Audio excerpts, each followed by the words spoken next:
Welcome back, everybody, to another episode of Off the Ropes with John and Josh. I am Josh. And I'm everybody's favorite uncle, Uncle Jesse, John Stamos. All right.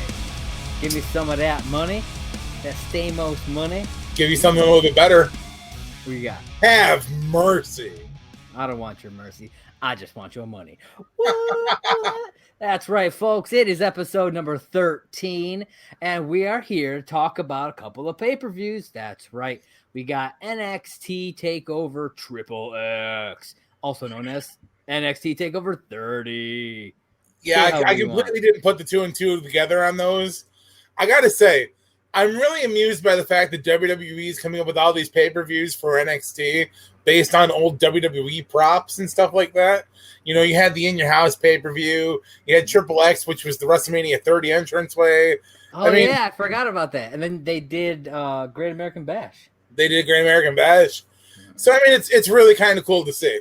Yeah, I didn't even think about the WrestleMania 30 thing that they did. Now, let me ask you this. This is the big 1-3, man. I mean, we're at like number 13 right now. This is lucky number 13. How are you feeling today, broski? I'm feeling pretty damn good, actually. You know, I'm excited to talk about this stuff. We're also going to be talking about SummerSlam taking place at the ThunderDome. ThunderDome! Well, why don't we do this ThunderDome? Ladies and gentlemen, let's start off this episode with a little segment Josh and I like to call Breaking Kayfabe! Breaking Kayfabe! Breaking Kayfabe! That's right, everybody. We're here. And we're going to talk some news. All right, so gentlemen, there's a lot of stuff going on right now, so bear with us as we try to just make it through this mud puddle of what is news-infested times. Again. Yeah, there's some random stuff that we'll talk about, some crazy stuff that we'll talk about. Some stuff you may be like, when we get done with this part, you might be like, hey, you didn't talk about that. And that's because we'll talk about it at a different point in the show. So you'll Absolutely. You'll just have to wait and deal. So starting off, Shaquille O'Neal apparently wants to wrestle Cody in AEW. I mean, it's not like it's the first time a basketball player has made the jump, but John. No, but it's just kind of funny that he challenged Big Show a couple years ago for a match at WrestleMania, and Shaq backed out of it. But sure, we'll pick on somebody half our size. Yeah. What do you think? Do you think, first off, do you think this will ever happen? And Nope. Second, do you think it would be good? Without taking away from a later story we're going to talk about, I don't think he's one of those athletes that can cross the barrier. Fair enough. I mean, Shaq is a big guy. He has limited mobility. Yeah, fair enough. I find it interesting because not too long ago, WWE was partnered up with Papa John's. Okay, I think it was for WrestleMania, actually. I believe it was. And then for a little bit after that. And Shaq is like the new spokesman of Papa John's. Yep. And I just find it interesting that he's over here challenging the other company. I don't know. It's weird. Obviously, I mean, Papa John's doesn't have to hold any, they don't have to. I doubt they're still partnering with them. I haven't heard anything, so he can do whatever the hell he wants, but I thought it was interesting. I agree with you on that aspect. I had thought about that myself and was just kind of like, well, maybe it was a hands washing situation or something. Like, you scratch my back, we'll get the advertisement, and then after that, we're just kind of parting our ways. Yeah, maybe. So, staying in the world of AEW, AEW has decided to hosts their very first live ticketed events with limited capacity starting later this month. AEW announced that these events will take place at Daly's Place with 10 to 15% capacity. Yep. Starting on August 27th, masks and social distancing will be enforced. John, do you think this is a good idea? I think if anybody can make it work right now, I think AEW's got it under control. I think that the way they're doing it, at least trying to make it work, will be I'm not going to say it's a bad idea. I mean, people are already testing the waters other ways, so why not? They're essentially doing this similar to how movie theaters are doing it, but with less capacity. Because the movie theaters, I think, are down to like 50% or something like that, maybe a little bit less. But what they're doing is, if you buy what they're calling a pod, so like a block of tickets, like if you buy your tickets together, it's called a pod. So like all those seats will stay together, but then the surrounding stuff will be blocked off. So like they can't be, just like in the movie theaters, the same way they're doing it. So the social distancing will stay intact there. But 10% for the first show, and it said 15% going, for the shows after. That's intense to me. Like, even when New Japan was talking about it, theirs was, I think, 25%. So like let's say you have a 2,000. I don't know how big this place is, this Daly's place, but let's say you could normally fit 2,000 people or something. Okay, 200. That's 200 people. That's it. That's an indie house show. You know what I mean? That's a good indie house show. Yes, but in all fairness to that realization right there, has wrestling not felt like indie shows lately anyway? It's true. I mean, even when like WWE is doing their shows and they've got like the scarce NXT workers around the ring, they're doing the boom, boom, boom, boom, boom, boom, boom. Yeah. They're reacting the way that they know how to react because they're workers, man. So, I mean, why not have a glorified indie show? That's why this whole ThunderDome thing was a little weird. But we'll get into that eventually. I was going to say, we'll get into the ThunderDome. Literally. But yeah, I think it's interesting. I think that they're doing it the right way. Agreed. And I think that this is probably the only way it will succeed right now. I 100% agree.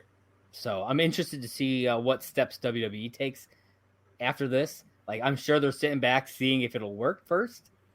You know what I mean? Probably. Because they've talked about Vince wants a crowd. He does. That's why they did this whole ThunderDome thing. You know what I mean? That's the whole reason for it. Again, we'll get into the ThunderDome. Yeah. But so it wouldn't surprise me if AEW succeeds at this, if we don't see something soon after from WWE. Well, while we're talking about AEW succeeding, let's talk about the next note that you have. Yes. So, I know you didn't, and I know I didn't. We didn't. Josh and I have had a very busy weekend. While Josh was doing everything with the whole DC Nation, I was working on keeping a job, and I had to go for security training.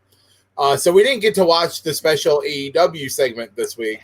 I didn't even realize one was going on. I'm going to be totally honest. I knew it was kind of going on, but I blanked on it due to foreseen circumstances of work. Yeah. The big story that we want to cover out of AEW's show this week comes from one, the only, the exalted one, Brody Lee. Now, Brody, I'm talking to you. I'm proud of you, dude. You are looking phenomenal in AEW right now. And he squashed Cody. I mean, that was a woo. That was a as JR would say, he took him to the woodshed. Yeah, and he beat him like a government proverbial government mule. Yep. And now he's a champ.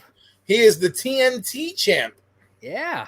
That's like, dude, he hasn't even been there that long. You know what I mean? But they see what we see in him. Oh, yeah. I mean, anybody who knows Brody Lee's past, whether it be Dragon Gate, Shakara, the Indies in the States, I mean, we had the pleasure of getting to see him at 2CW a few years ago. Well, a bunch of years ago now. I mean, we've had the pleasure of, I've had at least a conversation with him. I can't remember if you were there or not, but I believe there was one time where me and you spoke, like, actually had a conversation with him together. But Brody's a good guy, and I'm really happy to see that somebody's finally, not just pushing him to the back. And yeah. But congratulations to Brody Lee. Yeah. I hope that I hope it continues. I hope that his success continues. There's only up from here, man. Yeah. And you were speaking about my, me working with the DC Nation this past weekend. This past weekend was DC Fandome for all you DC heads out there. I hope you caught that. But we had 2 wrestling-related reveals that took place during this. Absolutely. They showed trailers for both the Suicide Squad and the Suicide Squad video game called Suicide Squad Kill the Justice League. And both of these have a wrestler involved in some way. What? In the Suicide Squad movie, we've got John Cena. But we already knew John Cena was in the movie, but it wasn't until this past weekend that it was confirmed who he was playing, and he will be playing the villain Peacemaker. So pretty interesting. John Cena playing a villain. Yeah, it'll be pretty cool. I'm actually pretty excited to check out this movie. The trailer was pretty sweet. The trailer was really sweet. I will give it that. And for the video game side, we got Samoa Joe voicing King Shark. Which that trailer had me rolling. I was loving that trailer. Yeah. If you guys checked out either of these trailers, I'd love for you to hop in the comments or pop on over to Twitter. Don't forget to pop on anchor.fm/off the ropes. Right JJ. there. You can leave us a voice message. Still waiting for voice messages from Russell and Chad. No name. Russell! But yeah, definitely do that. I'm interested to see how, because we didn't get a whole lot of the voice of King Shark in that trailer, not a ton. So I'm really interested just to kind of hear more. No, but can we just talk about Captain? I know it's not wrestling related, but can we just talk about Captain Boomerang's part in that trailer for a second? From the game? How he's like, oh, I'm suffering from a whatever. And they're like, what? And the one guy's like, he's suffering from a concussion. And then at the end of the trailer, he's like, so did we figure out who we're killing yet? And they all point up at Superman. And he's like, well, shit. And they cut the trailer. It's great. Yeah. And then it's good stuff. Hates Superman. Yeah, it's so good. If you guys are into, especially Suicide Squad, since both of these stories deal with Suicide Squad, absolutely check out both the trailers that dropped if you haven't already.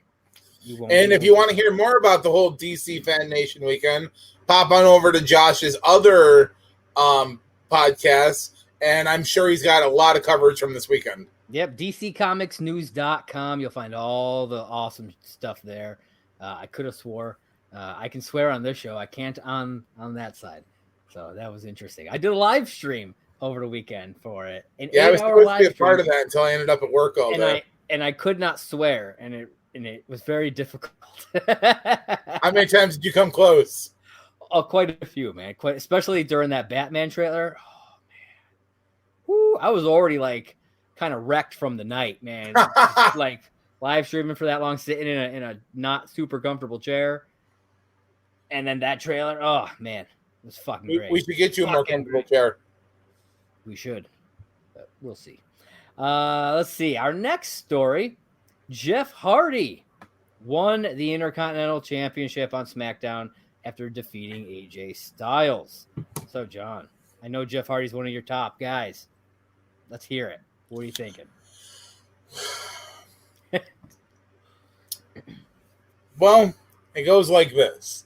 AJ Styles, you had a good run with the championship, but it's time for an extreme change.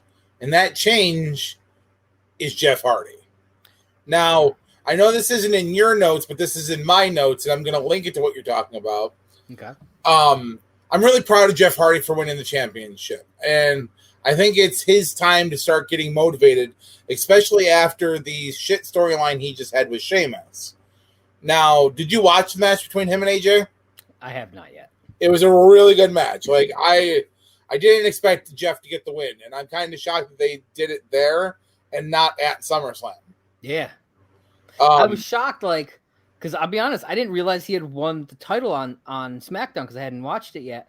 Yeah. And then when I was looking at, like, for news articles and stuff, and I saw that, I was like, there's zero mention during SummerSlam of this. Yep. Like, and I thought that was kind of shady on WWE's part.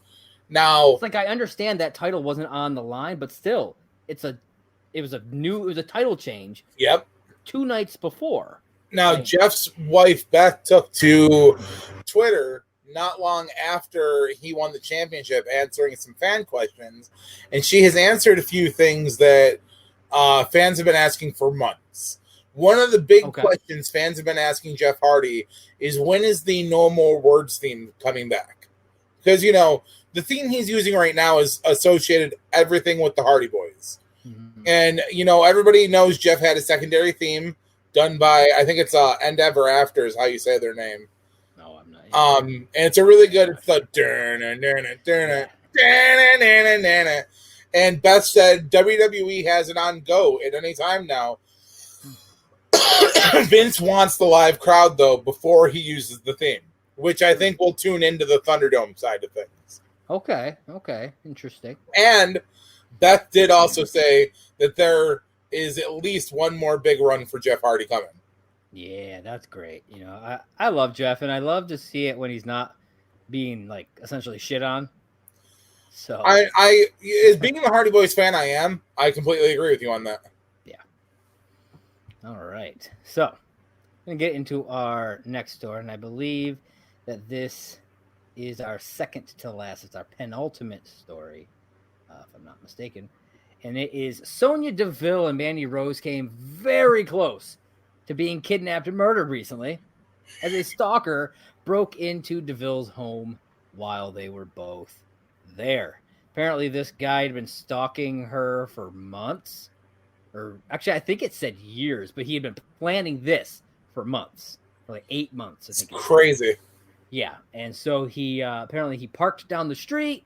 At one point, went up to her house, was like kind of looking around. He cut a hole in her screen door, and then when he was ready to do everything, he was able to just kind of go and get in there. And I guess he tripped an alarm a little after 2 a.m. is what the article said. And when Sonya went down to see what was going on, she saw the door was open, and he was out. She saw him out there, and she yelled something to him, and then he came inside, and she booked it, went and got Mandy, and they got out of the house. Apparently, he thought that she went upstairs, and so he went upstairs, and so it gave them time to get away. Dude, it's fucking crazy. He was planning to keep her hostage. He had mace, he had zip ties, duct tape, all this shit. Fucking crazy. Yeah. What are your thoughts? It's fucking crazy. I don't even know how to begin to process. I mean, I knew that there was a situation. I didn't look into it, so this is the first time I'm really hearing all the detail. And I am like completely dumbfounded right now. Like that's insane. Yeah. Like damn. Yeah. I'm just I hope that dude sits in jail for a very long time. Yeah, apparently the guy had been, like I said, they've been stalking her for a couple of years. They had found some of his social media, and he apparently posted a message saying, "Look outside, baby, by your pool. I'm here. I'm gonna kill that little bitch you have inside with you." Wow, damn. Yeah, he also apparently threatened to decapitate or go after friends and relatives by name in other messages, as well as went on to describe some pretty horrendous sex acts, as well as sending a picture of a penis. Whether it's his, I don't know. He did admit to his intentions. He said that he was going to take her hostage by spraying her in the face with pepper spray, binding her hands with zip ties, wrapping duct tape around her arms to prevent her from fighting back. He stated that he intended to keep her hostage, preventing her from attending a planned event scheduled for the following week, which was most likely SummerSlam, and that he was not going to leave her residence without her answering all of his questions. Damn. What the actual fuck? God damn. Now just think, like, if she hadn't been quick on her feet and all this shit and gotten the fuck out of the house with it, like, they could both be dead. Like, that's fucked up to think about. You know what I mean? Man, it's not funny, man. It's not funny. What is funny? Nothing. No, it's nothing. Well, hey, you're on camera laughing. So now we need an explanation. Well, to spoil later on, I rated them the worst match of SummerSlam. So essentially, had he kidnapped and killed them, we could have been out of the shittiest match of SummerSlam. Ouch, man. Ouch. But I'm glad they're okay. I mean, don't get me wrong. I'm super glad that Mandy Rose and Sonya Deville are okay now. I like in that hindsight, match. though. I guess we had differing opinions on that match. I mean, it wasn't what I expected. Like, one of the main... We'll get to that later. We will get to that when we cover SummerSlam. Yeah, we'll get to it later. But, yeah, crazy shit. And the final article we have to talk about today in Breaking Kayfabe, let's talk about Velveteen Dream. Yes. So Velveteen Dream was recently reinstated on NXT, won a match against Finn Balor to take part in the 5-way ladder match for the North American Championship at TakeOver XXX. Now, apparently WWE officials and Triple H and everybody looked into the allegations while Dream was sitting at home after his car accident. And apparently they're claiming that, I don't know if it's all the allegations or if it's some of the allegations were at least false. But Josh was telling me that some of the people have come forward and stated that they were never reached out to by WWE. Yeah. Josh, take it from here. What you got? Yeah, I mean, you pretty much covered that. WWE and Triple H came out and stated that Dream was taken off of TV due to the car accident. Though I find it a little coincidental that it happened at the same time as all this other shit. Just putting that out there. And then he noted that WWE looked into the accusations and found nothing. Even though one of his victims claims that WWE never contacted him. So, like, who do you believe here? You know what I mean? Like, I believe, I have an easier time believing that WWE would just brush stuff under the rug. I really do. Unfortunately. I really hope that's not the case. I hope it's not the case either, but I could easily see it. I just could. Oh, absolutely. So a petition has been started by fans to fire Velveteen Dream.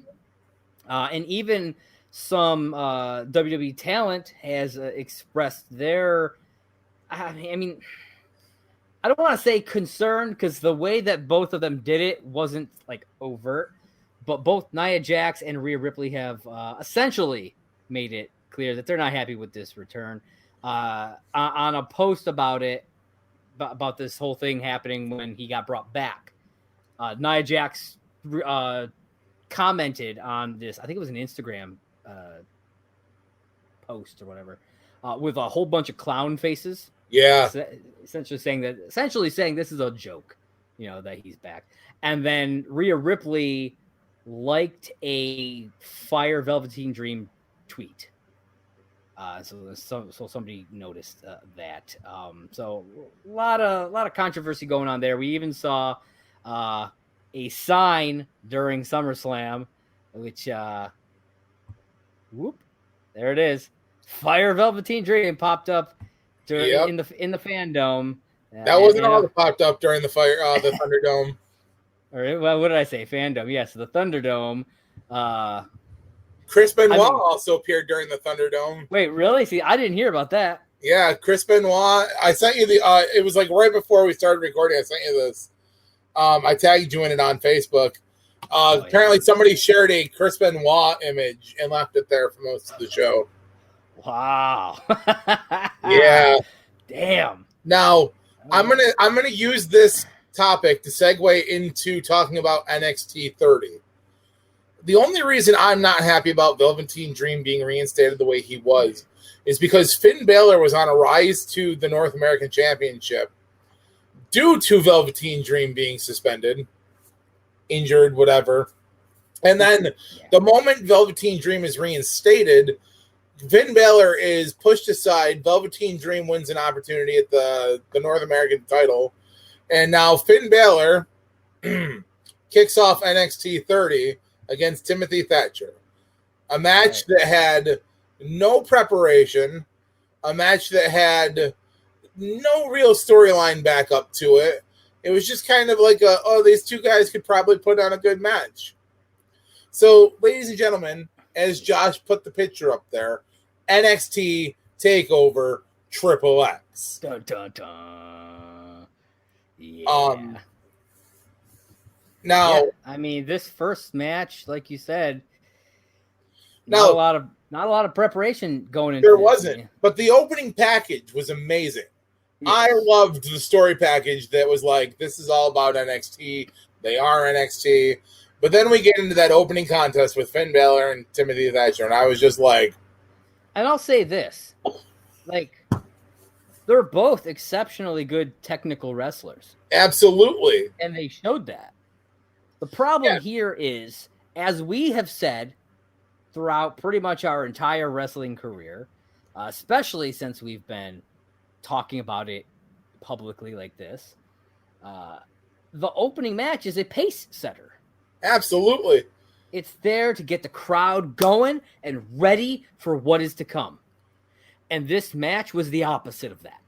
Well, I don't think so slow. I don't think that what also helped is that, as well as Finn Balor being a technical wrestler, he's a very fast-paced wrestler. He is. And Timothy Thatcher is not. Yeah. So you've got the guy who can really move, and then you've got the guy who's like molasses in an igloo, and that doesn't work well together. No. It doesn't. So yeah, I mean the match was. I mean, they have different styles. The match is slow, and I had that there was a lot of like pace, a lot of pace holding moves with like chain locks and like rear locks. Yeah. And like what the fuck? All that was a showcase of technical maneuvers. Yeah. The whole match that's what it was. And Now, so it essentially was like showcasing Thatcher because that's what he does. Yeah. But it didn't belong as the first match. It just didn't. Now, obviously, the first and second matches should have been switched. I completely agree. Now, obviously, Finn Balor picks up the win, which marks his 12th NXT TakeOver win. Yes. Yeah. I mean, I made a note of that purposely. I'll give him that, man. He's rocking it. He's rocking it. So, TakeOver. I mean, overall, I mean, the match was okay. It wasn't what I would have, like you said, it's not what I would have assumed for a pace setter. No, not at all. But Now, the next match would have been an amazing opening pace setter match. I agree. So the second match of the night saw Cameron Grimes taking on Damian Priest, Johnny Gargano, Bronson Reed, and the returning Velveteen Dream. Yep. In a ladder match for the North American title. Yes. Now, do you want to start with talking about this match, or Yeah, let's get into it. Unlike that first match, this one was really nicely paced, had a lot of action, and like I said, should have been the opener. 100% should have been the opener. I absolutely agree. And I say that they should have been switched because the amount of energy that this match kind of created, especially for me, and I can guarantee for the rest of the audience, would have continued to linger past this match. And it would have, even though that Thatcher Baylor match wasn't great, it was slow, you still would have been on that high from this match. So as it came down, you would have been like, okay, it's just like you're kind of coming down to a rest spot, and it would have been fine. I probably wouldn't have disliked it as much as I did. You know what? I can agree with that. I think I would have liked that Thatcher match more if it was second. The way you worded there, I can completely agree. Now cue me up because it's the time for my NXT TakeOver. Let me tell you something, brother. There it is. Let's hear it. I loved this match. From the opening, so Damian Priest comes out. He's got his little HBK vest on. He does the Razor Ramon walk under a ladder. Bronson Reed comes out. He's wearing some gear that's very reminiscent of a Bam Bam Bigelow. I love it. I absolutely love it. You got Cameron Grimes come out. He's all, woo! And I think he's absolutely amazing. I don't really know much of his work, but I know he's a former NXT. To the moon! Yep. So you get this whole match. And I mean, fast-paced, boom, boom, boom, shit goes down. People flying, people moving, ladders everywhere. And I think Josh can agree with me that Cameron Grimes pulling out the step ladder from under the ring was probably one of the highlights. Dude, I gotta say, I was pretty impressed with Cameron Grimes. I didn't really know much about this guy, but I like him. I gotta say, I like him. I agree with you that the sunset flip was a really awesome move to see. But can we also, Johnny Gargano, man. Can we take a moment to acknowledge the fucking bump that Velveteen Dream took when he flew out halfway into the crowd? Because that looked sick. It's true. And I was just like, damn. But I think a better thing was that splash. Oh my God, I loved the splash from Bronson Reed with Candice LeRae. And I was just like, oh my God. Yeah, and then it comes down to the final seconds. So many cool spots in this match. Johnny Gargano's got his hands on the championship, and it looks like he's going to take it. And then Damian Priest comes up the other side, and he takes the other side. And they do a Shawn Michaels, Chris Jericho, who's going to get the title first. Yeah. And I'm like, well, shit, Johnny Gargano, he proclaimed he was going to be the first two-time North American champion. But I forgot Damian Priest has those long legs, and he wrapped him right around that ladder. And in the end, Damian Priest picks up the North American Championship. And I'm like, it's amazing. That match, by far, I know we don't really get into this one anymore, but that was a 5-star match. I mean, it's a 5 boots. We'll get that at the end. I mean, we don't do the whole each individual match, but yeah, boots, baby, boots all day. We go into match number 3 for the night, and I cheated. I'll be honest, I was not particularly looking forward to this match. I know. I read your notes, and I was like, wow. So match 3 of the night saw Adam Cole taking on the debuting Pat McAfee. Pat McAfee. Now, I don't care about this guy. you can lose that, my sir. Oh yeah, bam. Because now it's time for me to talk about boom, Adam Cole, baby. Crybaby. No, I just wanted to fuck around. Whew. So, what were your thoughts, baby? There it is. Oh man. Now, me and you had totally different opinions on this match. Okay. Like I said, you sent me the notes earlier so I could get familiar with the news stories. Yeah. I kind of read through your reviews on some of the matches while I was gazing. Mm-hmm. And you hated this match. It's mostly... It's not the match itself that I hate. Because I will say, Pat McAfee, he did good in-ring work. Okay? He did a lot better than I expected. But I despise non-wrestlers coming in and disrespecting the business. I don't care if it's a character. I don't care. It makes me dislike what they do. That's like fair. You can be a non-wrestler and come in and work hard, and it looks like he's worked hard, but all he's doing is shitting on wrestling. Everything he says, he's shitting on it. Yeah. And he's like, I've been training for a couple of weeks. So it makes it look like any fucking schmo with some fucking muscles can come in off the goddamn street and take fucking Adam Cole, a fucking veteran in the business. A really decorated veteran in the business. You know, and it's shit like that pisses me off. Okay, now see that argument right there, I respect it.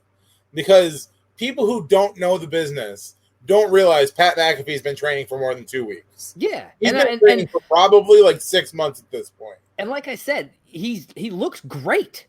His moves were great. Shit in that ring that I haven't seen veterans do before. Yeah. It's like, I wouldn't have a problem seeing him like actually become a wrestler. Problem is the disrespect that he gives off as this character. I can't get behind. That's fair, and I can respect that. One of the big moments of this match that I thought was amazing was the spot in the corner where Adam Cole shoved him off. He does a fucking backflip, lands it, and Adam Cole's face is legit just like, what? Yeah. So keep going. I'll chime in a minute. And then he does that running base leap to the top rope again. Yeah. And then right there, I was like, holy fuck, Pat McAfee. Yeah, okay, so right here, they're making Pat McAfee look to be this fucking wrestling prodigy. He's some sort of wrestling god. Stepping off the streets, 2 weeks of training, doing all this fucking shit almost flawlessly. And making their over a year-long champ in Adam Cole look weak. Yes, and that I will agree with. And that's why I had that in my notes. And that's a big reason why I just was not a Also, big fan of this. The other thing I've got in my notes that I think you will agree with, Pat McAfee had better entrance music than some of the superstars who have been there for like 10 years. Dude, he totally did. And I was like, what the fuck is that Totally about? did. Yeah, totally. But, I mean, in the end, Adam Cole picks up the win. Yes. Which, rightfully so. You don't just, like Josh said, you don't walk in off the street, disrespect a 10-year vet, and then fucking think you're just going to be fucking kosher. I was worried that they were going to give McAfee the win. Like, I really thought that's what they were going to do because of the way they were setting things. I could have seen it, honestly. And, like, there would have been a whole nother rant about that if it had happened. So, after Adam Cole picks up the win, they transition through, they do another video package, and we see the next match of the night, which was Dakota Kai taking on Io Shirai for the NXT Women's Championship. Yep, Dakota Kai out there with Raquel Gonzalez. Yeah, Raquel. I like her. Just putting that out there. Now, I have some weird notes for this match. Okay. This match wasn't what I expected it to be, especially after like I don't know much of Io Shirai, so I've really started tuning in her more with watching the last couple of NXTs, and I've gotten to know her as a very high flying. Mm-hmm. She's kind of cruiserweight-ish for a women's division. Yeah, and we didn't see that. This match starts really slow. Yeah, I don't know why. That's what I'm saying. Like, I've got that in my notes too, and then I've got And Io is a damn good wrestler. I mean, so is Dakota, but like Io is a damn good wrestler. And Raquel Gonzalez didn't get involved half as much as I thought she was going to. No. However, I do have, for an interesting note, the ref took one hell of a bump. Yeah, when Dakota knocked him out. Yeah. Ooh, yeah, buddy. I was like, damn, man, like that ref took it straight to the face. And this was where Raquel she interfered and everything. Yeah. It almost got Dakota the win. Almost got Dakota Kai the win, yeah. Mm-hmm. And so there was a couple things, like, I love watching NXT for different reasons because there's superstars that I'm not used to. Yeah. So I'm learning and I'm developing a respect for, like, the next gen, so per se. Recently discovered that Shotzi Blackheart is, like, an amazing person behind the scenes. Oh, yeah. I have a newfound respect for Shotzi Blackheart. But we'll get into that in a different time and stuff, because actually we could have added some stuff about her in the Breaking Kayfabe and we didn't, and it is what it is. But yeah, man, so Io Shirai retained the NXT Women's Championship, and I don't think this feud is far from over. I was talking about learning stuff. I learned that Dakota Kai was from New Zealand. I did not know that before.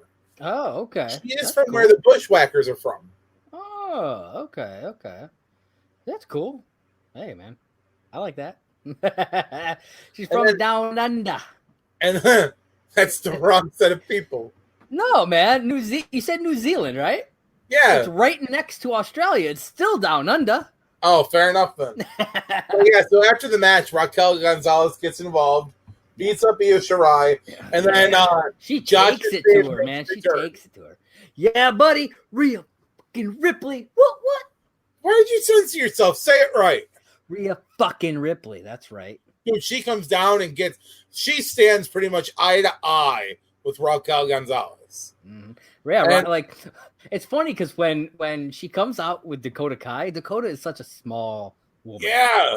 And so, like, Raquel towers over her. She looks huge. Yeah. Then Rhea comes out and is like, nope, we're on the same level here. You're going to pick on someone your own size, and it's going to be me. Now, did you notice that after all that settles down, Io Shirai is in the ring, she's celebrating, and they shoot. So they're shooting right at Dakota. And in the background, Rhea Ripley is standing on the entranceway, just kind of like... Mm-hmm. I'm like, maybe they're building towards something a little bit bigger. She wants her title back. I can't say I blame her. Dude, she had to give it up because of COVID. Yep. You know what I mean? And so that's why she lost it to Charlotte at WrestleMania. Yep. And she wants that title I guarantee you she'd probably still have it. I really believe that. Now, ladies and gentlemen, let's talk about the main event, which saw Karrion Kross taking on Keith Lee for the NXT World Heavyweight Championship. Mm-hmm. Now, this match, I have no notes for this match. I have a few. I really dug Karrion Kross's entrance. Yes. It's really fucking cool, man. Scarlett gets really into it. She does. I love it. It's one of the best parts of it. And she was good in that cat suit. It's true. She definitely. And this was a really solid match. It really was. It was slower paced than I expected it to be. It was slower paced, but these guys know how to work. It wasn't slow like that first match. No, but it was hard hitting. Yes, exactly. Like both of these guys they took it to each other. And so as the match is ending, Karrion Kross defeats Keith Lee, becomes the new champion. I'm sitting here, I'm like, fuck, it was a month ago or so. Keith Lee had 2 titles. He had both the North American and the NXT championships. Yep. And I'm like, now this motherfucker's got nothing. I'm like, well, this ends his push. And then I was like, I wonder if they're going to bring him up to main roster. And then sure as shit, they did, which we'll talk about, when we talk about Raw and whatnot. But I was like, wow, okay. I guess they're going to stick with that formula of giving them the championship and then having them drop it and moving them up. I'm telling you, I think the only reason WWE put the title on him was because of the whole Black Lives Matter movement. It's possible. I mean, you never know. Otherwise, that and they needed a face to drop onto a heel, but it is what it is. I mean, either that or they wanted to bring him up to main roster, and their whole thing is they bring up the champions usually. You know what I mean? That's the way they've done stuff for fucking ever, it feels like. Now, I do have a couple of small side notes that aren't in pay-per-view involved, but they are. I have one as well that we skipped over. Oh, go ahead. Right before the main event, they ran a little promo package that NXT UK is returning. Yes. September 17th. Also, Ciampa is returning this coming Wednesday, so tomorrow, because today we're recording this on Tuesday. By the time you guys see this, it'll already happened. And then we get a little tiny piece of video of Damian Priest hopping in a hot tub. In gear. Yeah, which I was like, dude, he's getting in there with his fucking gear? What's he doing? Dude, I love that. Was pretty funny. You can have your interview, but you're going to have to come party with us. Yeah. Pop! And in the tub. Yeah, I was like, all right, I kind of like this dude. I really do. Now, a couple of things that I thought was really weird, and these are some, like I said, side notes. Tag titles weren't defended I haven't seen the tag titles defended in a while. There were no filler matches. Who are the NXT tag champs right now? It's not Undisputed Era anymore. It's somebody else. Okay. But there were no filler matches. It was all just straight storylines. It was short. There weren't very many matches. There was only 5 matches. Exactly. So it was, and it just didn't feel as energetic as like the last couple of shows. Yeah. Now let's get into our favorite part of the show talk. Yeah. Josh, what was your worst match of the night? Well, I think it's pretty clear. Actually, maybe it's not clear. Maybe you guys are thinking something completely different than what I actually picked. Well, I think you and I picked the same thing. You may, the audience may be thinking, oh man, he was bashing the shit out of Pat McAfee, but that's not the worst match of the night, because that was actually a solid match. Worst match of the night, for me, was that opener. Now, absolutely agreed. Yes, there was a lot of good technical wrestling going on in that match, but I have to judge this not just on the match itself, but with the placement of this match. It has to be part of it, because if you are the opening pace setter match, then you got to step it up, and they didn't do that. So I'm sorry, guys. I love Finn Balor. You just didn't do it for me this this time around. So I see. I have nothing to add to that because you pretty much said it all. Yeah. And we'll build up to the best match of the night. Yeah. Who is your MVP of the night? My MVP. See, okay, this one was a little tough for me because not a whole ton stood out, but one person that kind of stood out as much as she could have and really busted her ass in her match was Io Shirai. And so that's who I wound up picking for my MVP. I thought she did a fantastic job during that match. So, yeah, that's who I went with. What about you?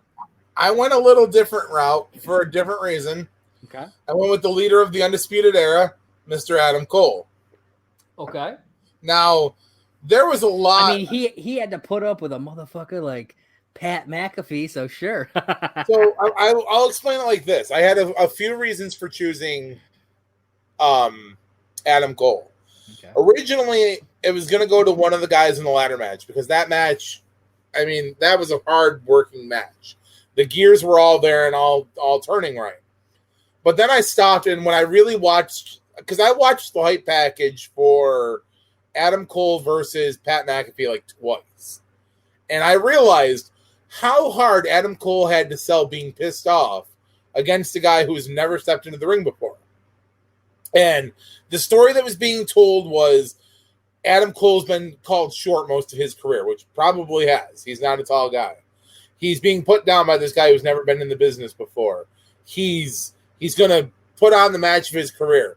And Pat McAfee had made a comment during all of this that kind of stuck out in my head, is that Adam Cole wouldn't be a champion without the Undisputed Era. Okay. Adam Cole worked that entire match in Undisputed Era and never got involved. It's true. Now, the back and forth between McAfee almost got my MVP vote for the night. I'm not even going to deny it. The athleticism he showed, the respect of wiping his feet off on the ring apron before he got in the ring, all of that adds up for me. And I was like, yes. But then I had to think about how Adam Cole had to carry him through that match still. Because, I mean, Pat McAfee's, it's his first match. And so I was like, you know what, though? Adam Cole. All right, fair enough. I probably would have pushed back if you had chosen Pat McAfee, but fair enough with I'm down with you picking Adam Cole. Now, what is your moment of the night, sir? All right, so I had kind of two moments that were kind of realistically, it was one moment that I was like, this is the one I'm going to say. And then there was the other one where I was like, this one's pretty close under it. So the one that was close was Rhea Ripley coming out at the end of that match.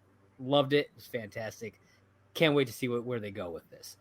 But because, again, not a lot stood out throughout this whole pay-per-view, the one thing that really popped for me was that sunset flip power bomb onto the ladder from Johnny Gargano. I thought it was pretty dope. Yeah. Well, it's really funny that you would pick that, because I ended up going with the ladder match as well for my moment of the night.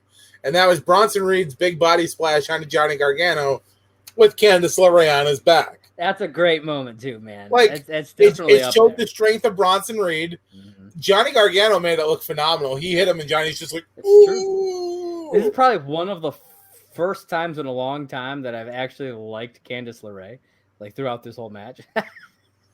Because most of the time I'm just real annoyed by her, you know? But I was like, yeah, I like what she's doing here. Yeah. And finally, best match of the night. I'm pretty sure we're the same on this one. The ladder match? Yeah, there's no other option, really. The ladder match is by far the best match of the By far. Yeah. Which is a little sad that it's the second match should have been the first match, and it's the best match. It's kind of wild in that way, but is what it is. Yeah, I loved it. It was fantastic. I mean, realistically, the only thing that took me out of it once in a while was Velveteen Dream. With all the stuff going on with him, like, it was hard to not think about it. You know what I mean?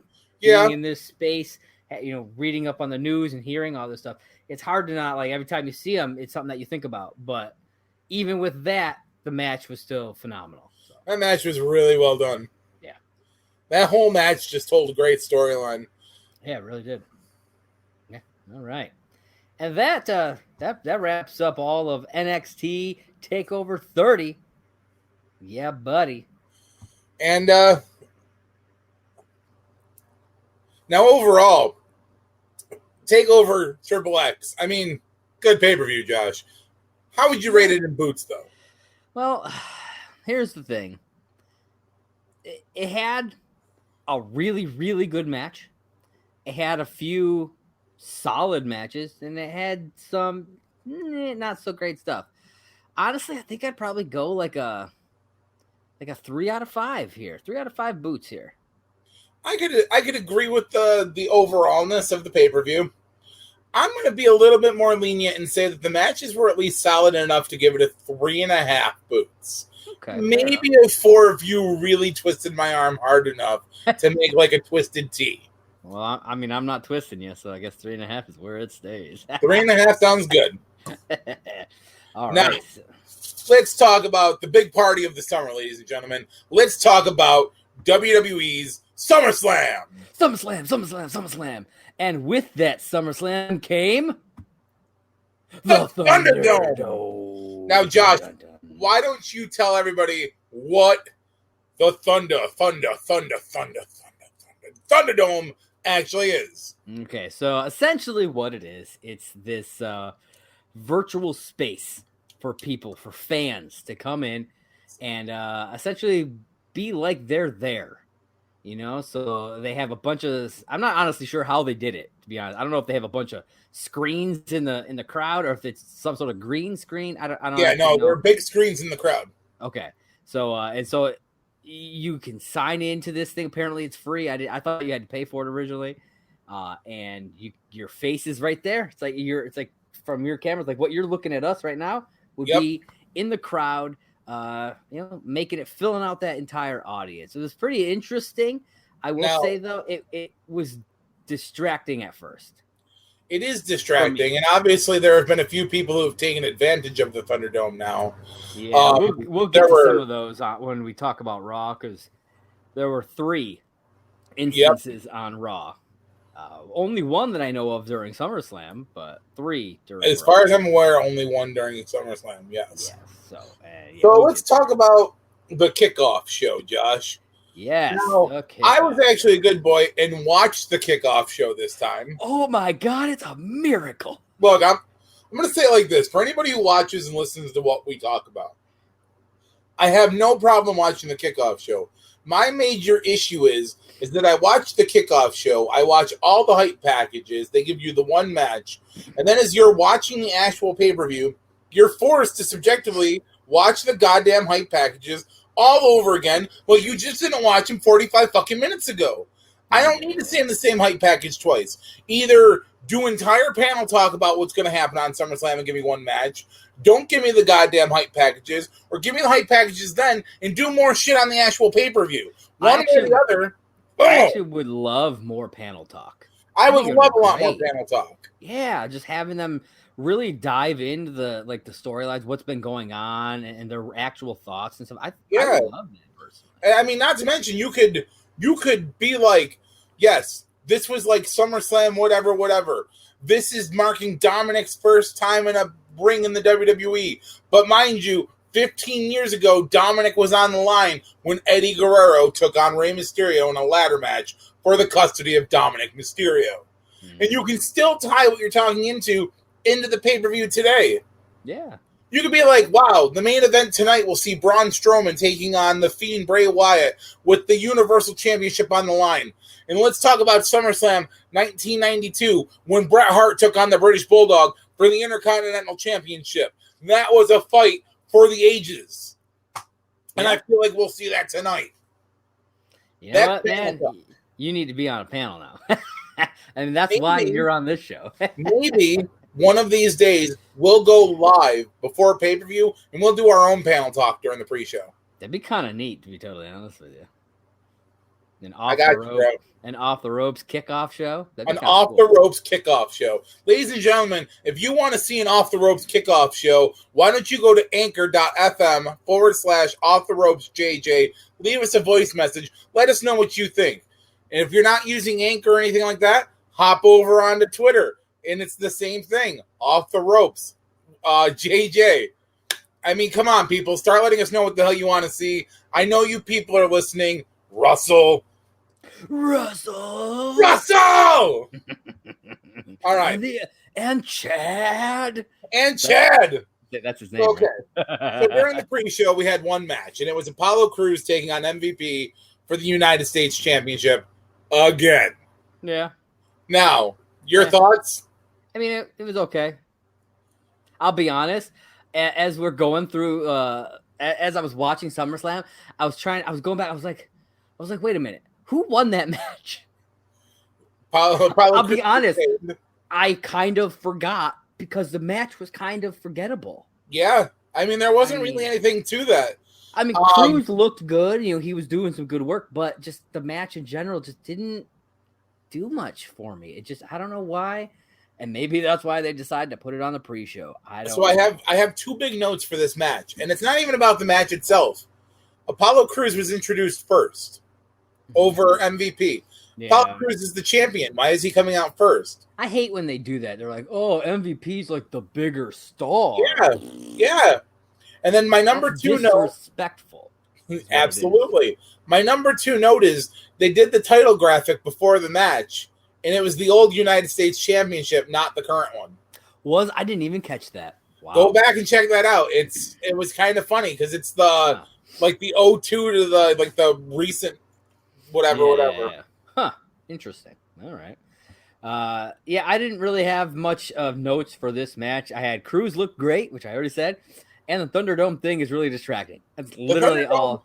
It is distracting, and Crews did look good. And this could be because I didn't watch because I think they started it this past week on Raw and SmackDown. I think. No. It started on SmackDown. It wasn't on Raw. Oh, it was okay. So it was just it started on SmackDown. And I didn't watch SmackDown, so this was literally my first viewing of the ThunderDome, and just I kept finding myself looking at the people instead of watching the match. During that, after the first couple of matches, it kind of went away. Yeah, you know what I mean. But at first, it was really distracting.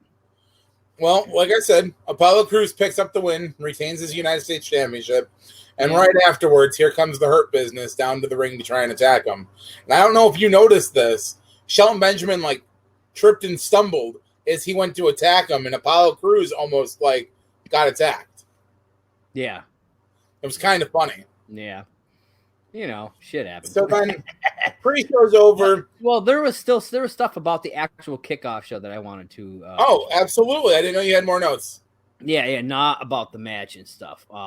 So this is where during the kickoff show is where we essentially find out that Renee Young is leaving. I think it had been rumored before. There had been some buzz about it, but during it, I hadn't heard anything about it. Even if there was buzz about it, I didn't hear anything about it before this.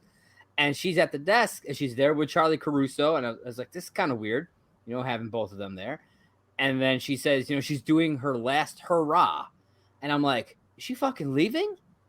And so I hopped on Google and sure as shit, man, she fucking, cause I watched the pay-per-view on Monday. And it had already been announced that, she was leaving because they talk about it later on. Yeah.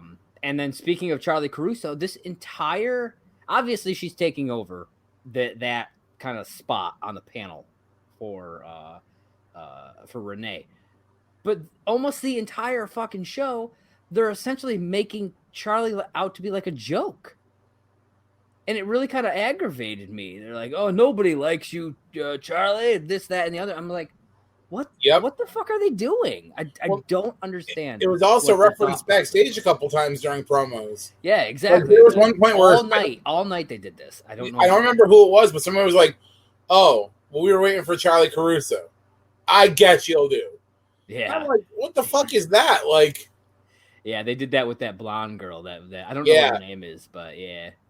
Yeah, so I don't know why, because like it was a lot of it was coming from like Booker and JBL. Yeah. On the, and I'm like, what is the purpose of this?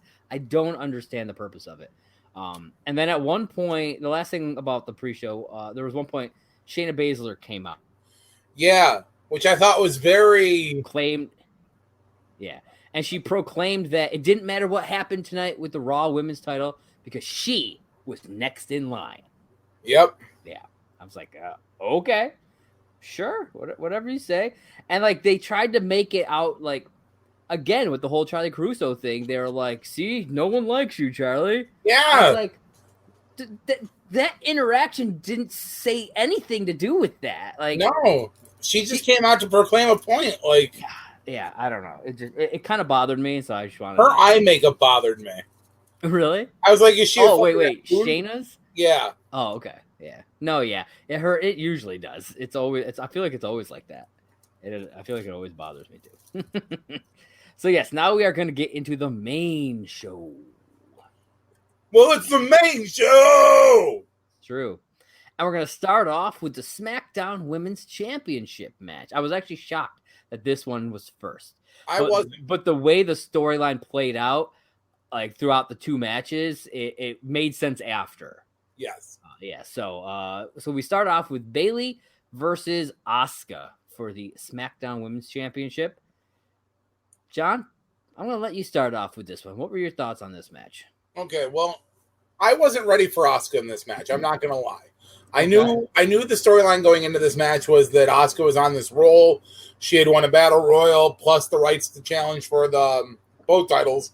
Yeah. I know both of them happened in different ways. So I'm like, okay. Yeah. Forgive me. So I'm like, okay. So she's going to get two title opportunities in one night. This will be interesting. I'm like, can she win both titles? Guess we'll see. I was sitting here. I was like, come on, Asuka 2 belts. Let's do it. Right? I was so hoping for it. So I thought this match overall was a really good match, but it was predictable. Okay. Yeah, no, I agree with that. And I hate to use the word predictable because I know how wrestling works, but there were so many moments in this match where I was like, this is going to happen, and then boom, happens. Yeah. And I was just like, okay. Now, I really liked the ending to this match with Sasha Banks getting on the apron and getting bumped off, and we'll get to that when you talk about. But overall, I thought the match was essentially, it was a good pace setter. It wasn't slow, but it wasn't like overhyped. It wasn't bogged down by too many like holds or anything. It was just the right movement of let's get this fucking show going. Yeah.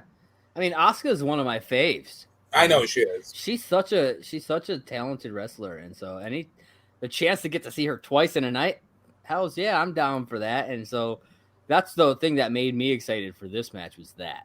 I mean, Bayley looked good out there. She was doing her thing, but I'm getting so sick and tired of the Bayley can't win unless Sasha gets involved in some fucking way. It's just, I'm so tired of it. It's the same fucking shtick all the time. Yep. It's like, oh, she's not going to get involved. Oh, wait, yes, she is. Yep. Come on. And I wasn't that big of a fan of the ending. I really, No, well, like I said, I thought the ending was weird because, Sasha gets up there, she gets bumped off, Asuka gets rolled up. Obviously, Bayley retains the championship. And I'm like, okay, well, I see what they did. Sacrifice one for the greater good of a championship. I think my whole problem was that I really wanted Asuka to win both these titles. And I was just kind of pissed. And then until after the second match of these two happened, and I saw what they were doing with the storyline, and so I kind of backed off a little bit on my feeling about it. But yeah, I don't know. I get it. I felt like they were almost sacrificing Asuka for this Bayley Sasha storyline. I think they are, but I have a feeling it's going to pan out in a different way. Yeah, but we'll see how it all turns out. I think that there might be some good stuff coming for the Sasha Bayley storyline because it seems like they're setting up some interesting stuff that I've been wanting them to do for months. I agree. It seems like they've been slow going with it. So, yeah. So, after that match, Kevin Owens comes out. Hey, you're stupid. I was like, did I skip? Hold on. Yeah, backstage, they did a segment with Ray and Dominic. Oh, I didn't write that down. I did. Go ahead and talk about that. So backstage, we get a segment with Ray and Dominic. Dominic's already geared up, and he's talking to Ray, and he tells Ray, "Look, I need you to stay backstage tonight. I know that this fight is going to be a big thing, but I need you to just stay out of it." And Ray's like, "Look, I'm going to be out there with you, but I won't get involved. I'm going to be in your corner, though." And Dominic was like, "I love you, Dad." And then his mom came in. And her name's Angie. Technically, it's not his mom; it's just Ray's wife. But oh, okay. Well, whatevs. Because that's the way. I mean, I assume because they never referred to her as his mom. That's true. They kept referring to her as Ray's wife. So I assume it's his stepmom. It probably is. But then they had like the big group hug, and then then they move on to Kevin Owens comes out to commentary. So yeah, Kevin Owens comes out, and I'm like, oh shit, I didn't know Kevin Owens had a match. And I'm like, wait, he's like wearing a fucking tie over his t-shirt. I was like, oh, I bet he's just going to commentary. And then sure as shit, that's exactly where he went. Yep. And who was the commentary for, Josh? This was for the Street Profits versus Andrade and Garza for the Raw Tag Team Championships. I love the Street Profits. I really do. They are really growing on me. Dude, man. Montez Ford, man. Love that guy. He's hilarious. He is really, because they want the smoke. Yep. I need to get a graphic for some smoke. That'd be pretty awesome. Oh, we're gonna my solo cup shimmy. Yeah, that's what I call that move. I love how like they just had freaking solo cups raining from the ceiling. It's like I want to know exactly how they did it. You know what I mean? Did they do it like a balloon with a giant net, or did they have stuff like kind of like shooting them out? Oh man, either way, I don't know. It was cool as hell though. I dug it. They did it. I think they did it again on Raw. So I'm sure when Montez had his match on Raw. So now, overall, I loved the green outfits. By the way, yeah, I thought the green was definitely different on them. I will say this: I like that everybody is uniform now.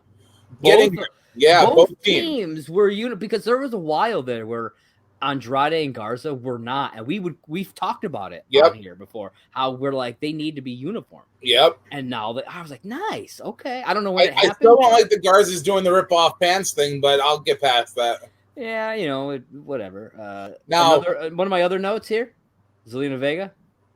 Smoking hot. I was gonna say before we talk about this match, we appreciate the beauty that was Zelina Vega. My goodness, like that's all there is, man. I just hold on. I'm gonna impromptu do something here. Yeah, well, he's impromptuing, man. Hoo-wee, good stuff. On the schwingometer, she'd get a 10. Yes. Swing. Absolutely. Oh, you get appreciation out of that. That's okay, so let's break this down. Street Profits taking on Garza and Andrade for the tag team titles, just like Josh said. Josh, what were your thoughts on this match? I thought it was a solid match, man. I mean, these guys know how to work, particularly the Street Profits. But I mean, Andrade and Garza, they know how to work. They're a good tag team together. They really do. Even though it's obvious that they're doing essentially the same thing that they're doing with Bayley and Sasha and working toward a split. You can just tell that that's what they're doing. Yes. It's like they're not even trying to hide the fact that these two guys are not going to be a tag team that much longer. You know? So I got two big questions for you. Okay. First question. Montez Ford is doing the frog splash, but he's doing like an RVD frog splash where he's rotating his body midair. Dude. What do you think? Fucking beautiful. It's fucking beautiful. And number two, do you think this match brought the smoke? You know what? I think there's a little smoke there. You know what they say? Where there's smoke, there's fire. And if there's not fire, you should have had some flash paper there. I will be more prepared for next time. Oh man, that would have been fantastic. So I honestly thought that this was a really good fucking match. Overall, I loved that it was fast paced. Mm-hmm. The sells were amazing. One big note I have here: Garza and Andrade need to ditch Selena. Yes, I mean Andrade was too busy worrying about her, and it cost them the match. Yeah, so it's like, I'm sorry, she's hot, but she's off sucking some other dude's dick while they're out there trying to win the Raw Tag Team titles. Get your fucking shit together. It's about the win. You want those red pieces of leather around your waist. Don't give a shit who the fuck if she's hurt. You win the titles and then check on her punk ass. Yeah, I think what's going to wind up happening is she's going to convince Andrade that he's better and he deserves to be the WWE champion. And so she's going to convince him to split off from Angel Garza, and that's going to be the end. I really think that's what's going to happen. That's what everybody's saying. What if they swerve it and she sides with Garza? That'd be interesting. Like this whole time they've been doing stuff on, he's been her side chick the whole time. That'd be interesting. So obviously, Street Profits picked up the win. They're not dropping titles yet. Damn and then we move on. We get a backstage promo with Bayley and Sasha. And they're in this. They got this ring set up in the back for interviews now, and I'm not a big fan of it. And Bayley's awkwardly holding this broom behind her back, and I'm like, I can clearly see she's holding a fucking broom. Yeah. Where are they going with this? Yeah, the whole time they're just out there gloating and just being fucking egotistical the whole time. And this promo, though, foreshadowed, and I predicted that Asuka was going to win the second match based on one thing that was said during this promo. I bet you it's the exact same thing I have typed in my notes.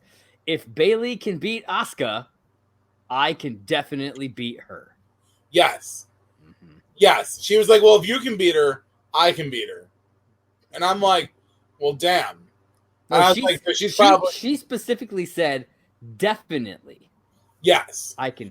Well, they also referenced on, we'll get to that when we get down there, but they also referenced in Bayley's entrance on the second match that she's never successfully defended her championship.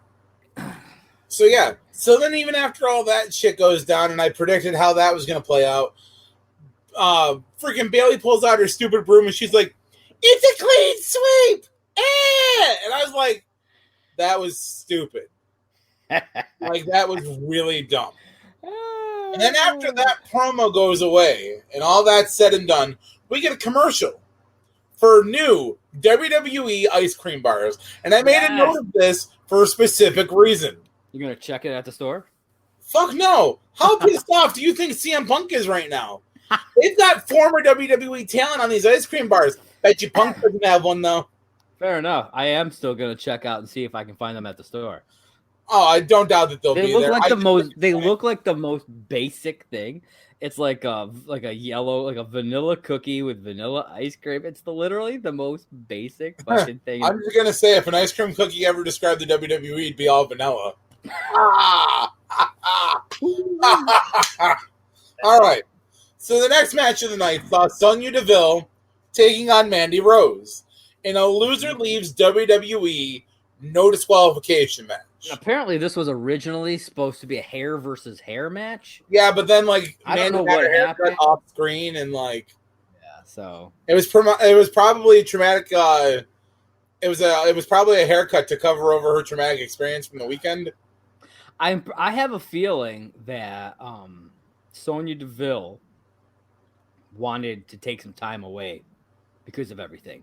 I wouldn't doubt it. And so they did this to give her a real reason and to put a good cap on this feud. I think that's what the whole reason that this whole thing went down and the way it went down.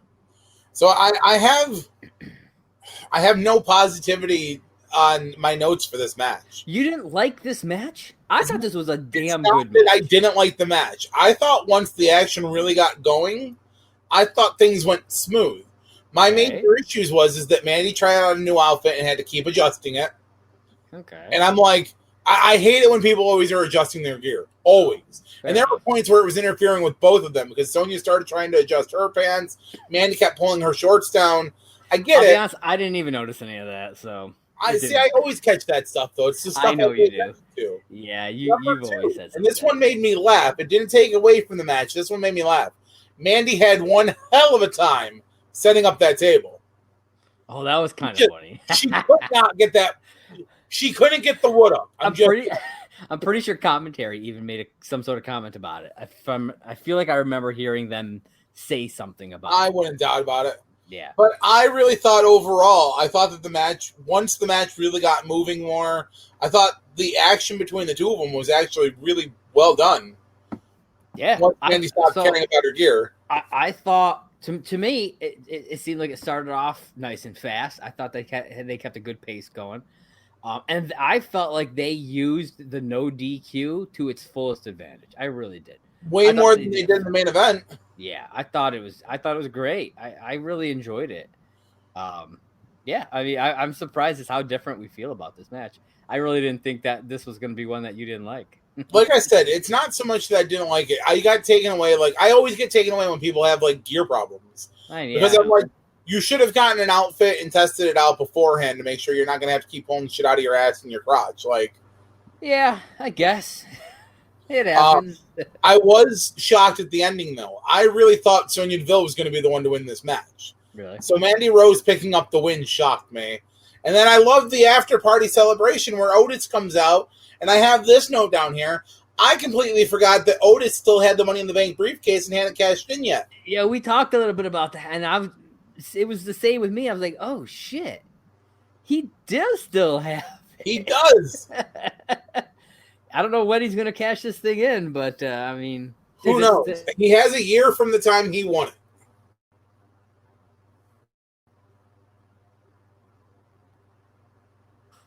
Come on. You're there. He has a year from the time he won it. That's right there is an upset. Okay. So then we kind of move forward to the next net match. Now, this match, I highly anticipated. Yeah. I don't know about you, dude, but I was waiting for this one. Yeah, I mean, it was one that I was more anticipating it because I really wanted to see how Dominic would do here. And so that was my main reason for anticipating it. I get it. Now, so we had Seth Rollins with Murphy versus Dominic Mysterio with Ray in a street fight. Yep. Now, two things that I noted right off the bat.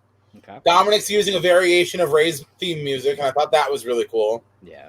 And I really loved that Seth Rollins wore a variation of Rey Mysterio's gear. Yeah. I thought that was kind of funny. It's like a whole psych thing. Yeah. Speaking of gear, I like Dominic's gear. I just don't think a hood was the best option. Yeah, because like he didn't even wear the hood for the entrance. It was up like partially as he came out the curtain, and he ripped it off even before he did like his pose on the entranceway. And I was like, it kept giving him problems. It kept flipping up, and he kept having to pull it back down. Yep. So like you were talking about like spotting wardrobe stuff. Yeah. This is where I kept seeing it, and it was a little distracting at that. I have that in my notes actually. Yeah. One of the other things that I have a note about is that I thought Dominic for his debut looked very impressive. Yeah, I thought he did really good. And I mean, it helps that he had someone like Seth Rollins there to make him look good as well, because I mean, it's all about it's about both people in that ring, and they make each other look good. You know. Absolutely. I mean? No, I completely agree with that. Yeah. The one thing that I did think was actually kind of cool is that I noticed that when Ray was coming out, they made reference to the ladder match from 15 years ago that we were talking about between Eddie and Ray. Yeah. But they never mentioned that it was for custody of Ray for Dominic. Yeah. Yeah, they want to just kind of forget about that. Yeah. Yeah, they're like, we'll tell you about the match, but we're not going to mention that Dominic was on the line.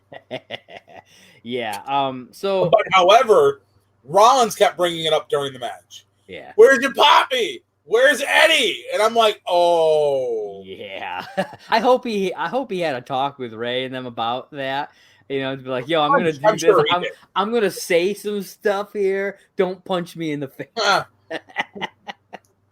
So I gotta say, with it being a street fight, I was surprised by how long it took for weapons to actually come out, and even longer before they actually got used on somebody. I completely agree. I was really surprised by that. Now, the one problem that I had with this, and I know that you had the same problem with this, because again, glanced at your notes. Too many kendo sticks. Like, there was a spot. But I get it, though, because that was the whole part of the storyline. Oh, I get it. He beat the shit out of Dominic with it, and then Dominic and Ray beat the shit out of them with the cat. So, like, I get why there was, because that was part of their whole storyline. I mean, I get it, but even earlier in the night, there was a point where somebody had lifted up the apron over there, and there was a little pyramid of kendo sticks. Yeah, I don't think kendo sticks should have been used in like any other match, but only in this one. But so I have two more notes for this match that I want to discuss with you. I have a couple of things that I want to bring up to you. Technically it's about the match, but it's more I just want to bring them up with you. Okay, go ahead. Just so you know. Okay. Did you notice that 2 of Johnny Storm's moves were done in this match? Let me hear what you're saying, because I think we're on the same page. The leg or the chair bump that you take, the drop toe hold into the chair. Yep. And then the Russian leg sweep with the kendo stick. I have that! I have that in my notes! I was so pissed! I did that to you in Fatal Contact 1! Yeah. I'm sitting there like they do the chair spot. I'm like, yo, that's John's fucking chair spot. I'm like, I'm going to have to put that in my notes now. And then the Russian leg sweep thing happened. I was like, what is happening right now? So I saw that, and I was like, those motherfuckers. And I was like, I'm in my chair, and I go like this. I'm like, it's okay, our table was on fire. Now, the one other note that I have about this match, Dominic Mysterio's frog splash. Because he's clearly using the 5-star frog splash. It's a tribute to Eddie. Yeah. Beautiful. Yeah. Picture perfect. I literally wrote beautiful frog splash in my notes. So the fact that you used those words is pretty awesome. I mean, obviously, Seth Rollins picks up the win. I was a little disappointed, but I'm like, next thing you're going to see, I don't know if it'll be a payback because they haven't announced all the matches yet, or if it'll be the next big pay-per-view, Dominic and Ray taking on Murphy and Rollins. It'll be a tag match. I wouldn't be shocked. Speaking of Murphy, I was surprised by how long he stayed out of the match. I agree. And I thought it was really cool that Ray kept up his word and stayed out of the match until Murphy got involved. Yeah, he did not get involved until after. And part of me was like worried that Dominic was going to be like pissed that he got involved. Yeah. But he didn't, which that's good. Them doing the double 619. Yeah, that was pretty sweet. I was like, that was sweet. It's kind of funny though, because Dominic is so much taller than Ray. He's got to be like, it looks a little different because he's got to be back a little further. Yeah. I get it. It definitely looks different. Because he is a lot taller than his dad. Yeah, he is. Like a lot taller than his dad. All right, ladies and gentlemen. Yeah. So we're going to move on to the next match. Now, this is part 2 of Asuka's journey for the night. Yes. Josh, take us down the journey. All right. So we get into Asuka versus Sasha Banks for the Raw Women's Championship. And like right away, it's like Sasha's trying to walk out on the match. Like, I don't know what kind of weird. I don't know what the deal was. Like, why? Like, you literally sat there and watched Bayley do her thing. So like, are you otherwise? Like, I didn't understand the point of that. Well, the other thing unless they're trying to convey to the audience that Sasha doesn't have what Bayley has. She doesn't have that amount of that, or she was just like, screw it, I'll walk away, I retain my title. Maybe, but like, I could see her gloating, like, hey, I still have my title, even though she didn't actually do anything. Yeah. So, I could see that, and then still saying that essentially saying that she's better than Bayley, even though Bayley would have been the one who actually fought the match. But I wrote down a funny little note here that I thought would make you laugh. Asuka should have turned off her damage retention. Yes. So I have a note about that. So I'm going to read it a little bit. I noticed that during the entrances, Asuka was trying to sell a little bit of a limp from having her leg worked on during her match with Bayley. Yeah. So instantly, I'm like, okay, they're going to sell the leg a little bit. But I noticed that she was walking fine, and then she'd be like, oh shit, I'm supposed to limp. Ow, ow. Back to my thing. Oh, right. Ow, ow.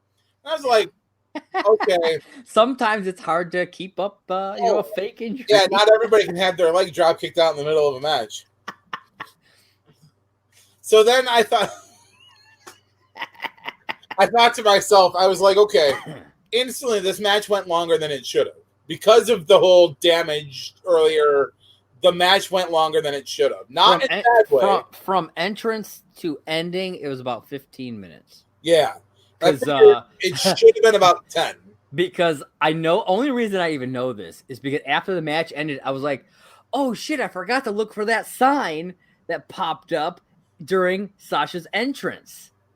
And so I had to rewind it all the way back, and I was like, oh, okay, it's 15 minutes. So, and speaking of that, we might as well bring it up now because it was during the match. This was during Sasha's entrance. A fan who's logged into their ThunderDome account put up a very specific sign. Fire Velveteen Dream. Yep. I don't think it was there for very long. No. Before they saw it and took care of it. But that man has been banned for life from the ThunderDome. They have said that anybody who does any stuff that they deem inappropriate, that they will be they'll be gone from all that stuff, from the live streaming and whatnot. So yeah. Though this one, not as egregious. Obviously, it's something that WWE doesn't want. There were some other stuff that happened on Raw that we'll talk about when we get there. Yeah, we'll get there. So let's talk about the ending to this match. Because clearly they tried to do a double down from what they had done early in the night, and it played out just a little bit differently. Yeah. Asuka's going towards the ropes. Sasha Banks moves. Bayley jumps in the way. So you think it's that whole setup from the first match. Yep. And then right as Asuka comes in, Bayley moves. Yep. And she gets a back elbow from Asuka, and then Asuka takes down Bayley wow, I really fucked that up. Forgive me. She hits Bayley with the back elbow and then proceeds to take Sasha down, and then she gets the win. And I'm like, oh shit, like that's how we're gonna play this now? Yeah. I was a little shocked. I mean, Sasha did pretty well throughout this match, but it's like I said before, it's obvious that they're splitting these two up. Absolutely. The seeds were definitely planted in this match. Yeah. Especially afterwards. Throughout the whole night, with the whole, if Bayley can beat her, and I can definitely beat her, and then to her losing this match and all this, and then with, Bayley not taking the bullet for her, you know what I mean? Like, this whole thing is just, it's going downhill. Yeah. So, okay. So let's move on to the next match. Let's talk about the match for the WWE Championship. Randy Orton versus Drew McIntyre. Yeah. Now, I don't have a lot of notes for this match. I have a couple. Now, I'm going to start by saying I loved this match. Okay. I thought this was a really well done match. Mm-hmm. So don't let my notes negate how I feel about this match, because it's just a couple of really basic things. Yeah. We got a really vintage Randy Orton in this match. I felt like I was watching 10 years ago Randy Orton. Like Apex Predator Randy Orton. That's what he's going for, I think. I really think he's trying to go back to, that style when he was in his prime. I think that's what he's going for. I think this Randy Orton we have right now might be the most dominant yet dangerous Randy Orton we've ever seen. How long has it been since he's really legitimately been in the title picture? You know what I mean? Not for a few years. It's been a while, so it's nice to see that from him. So, like I said, overall decent match, vintage Orton. But who the fuck wins on a backslide pin in a championship I literally wrote that. I was like, he won on a backslide? And did you notice there was an attempt on an RKO and there was an attempt on a Claymore, but nobody ever hit their finishers? Yeah. There was an attempt on a punt. Yeah. I mean, I think Drew did get the Glasgow kiss off. He did get the Glasgow kiss, but that's not technically a finisher. That's more like a setup. Yeah. But I was or like if you're playing the video game, that'd be like his signature. A signature? Yeah, I was gonna say that, and I was like, I'm using too many video game terms. Turn off my damage retention. Yep, that's what I'm saying. But yeah, I was like, overall, I really liked this match, and I thought they did a really great job telling the story they told. Yeah. However, the ending, I was like, he fucking got a backslide pin. Like, what the fuck? I mean, it almost made it look like you never know where a win's gonna come from. It can happen from anywhere. Yeah, I guess, but I don't know. I think they didn't want Orton to look too weak. Or this was like it just happened. Oh shit, what happened? Or did Randy Orton refuse to go over that way? Did he refuse to take Claymore? Orton has a lot of backstage politic pull. Did he refuse to take the Claymore and get pinned clean?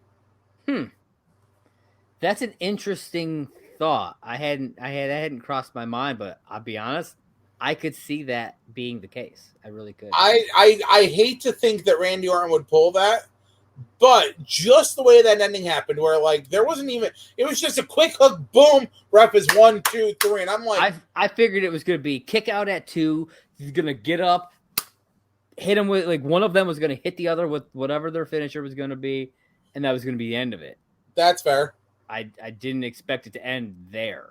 So I was like, wait, what? What the fuck just happened? What? That was a backslide? Yeah. What? Yeah. Yeah. I was just like, so I mean, Drew McIntyre. Overall, like it was a great match too. And like, I was like, it was. I don't know how to feel about that ending. Like I said, man, I was really shocked when Drew picked up the retain. But I was like, good for him. 100 and some days now as champ.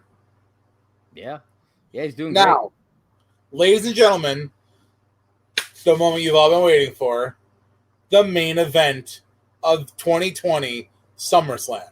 Yeah. Saw the Fiend Bray Wyatt taking on Braun Strowman in a Falls Count Anywhere Universal Championship title match. Now, isn't this the first real wrestling match, like actually in-ring wrestling match for Bray since before Mania?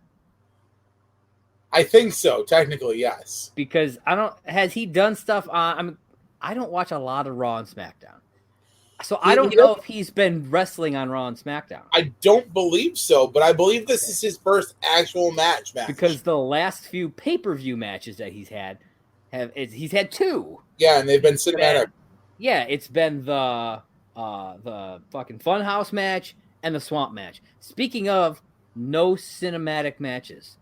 Yeah, I thought that was kind of nice. I think they've pulled back from it. I think they're like, I think we're going a little overboard. Let's pull it back. Yeah, we don't need it every time. Now, why don't you talk about this match first? Give me your rundown of this match. Okay, so first off, I love the Fiend's entrance. It's so good. I fucking love it. And like I said, one of my notes was about the pay-per-views, the last few matches. It was kind of weird watching him wrestle in the ring because I feel like it's been a long time. So it felt weird. Not bad, not in a bad way. It was just I'm so used to other stuff because of what they've done the last few times. And as with any good last man standing match or Falls Count Anywhere match, they took it to the backstage, man. I gotta say, I dug that. I like that. They weren't there for very long, but I like that they went back there. Yeah, I dug that. So I'm glad that they got some use out of the backstage because, I mean, what else? Like, it's a Falls Count Anywhere match. You're just gonna stay right there? That would be kind of shitty. And then that ending.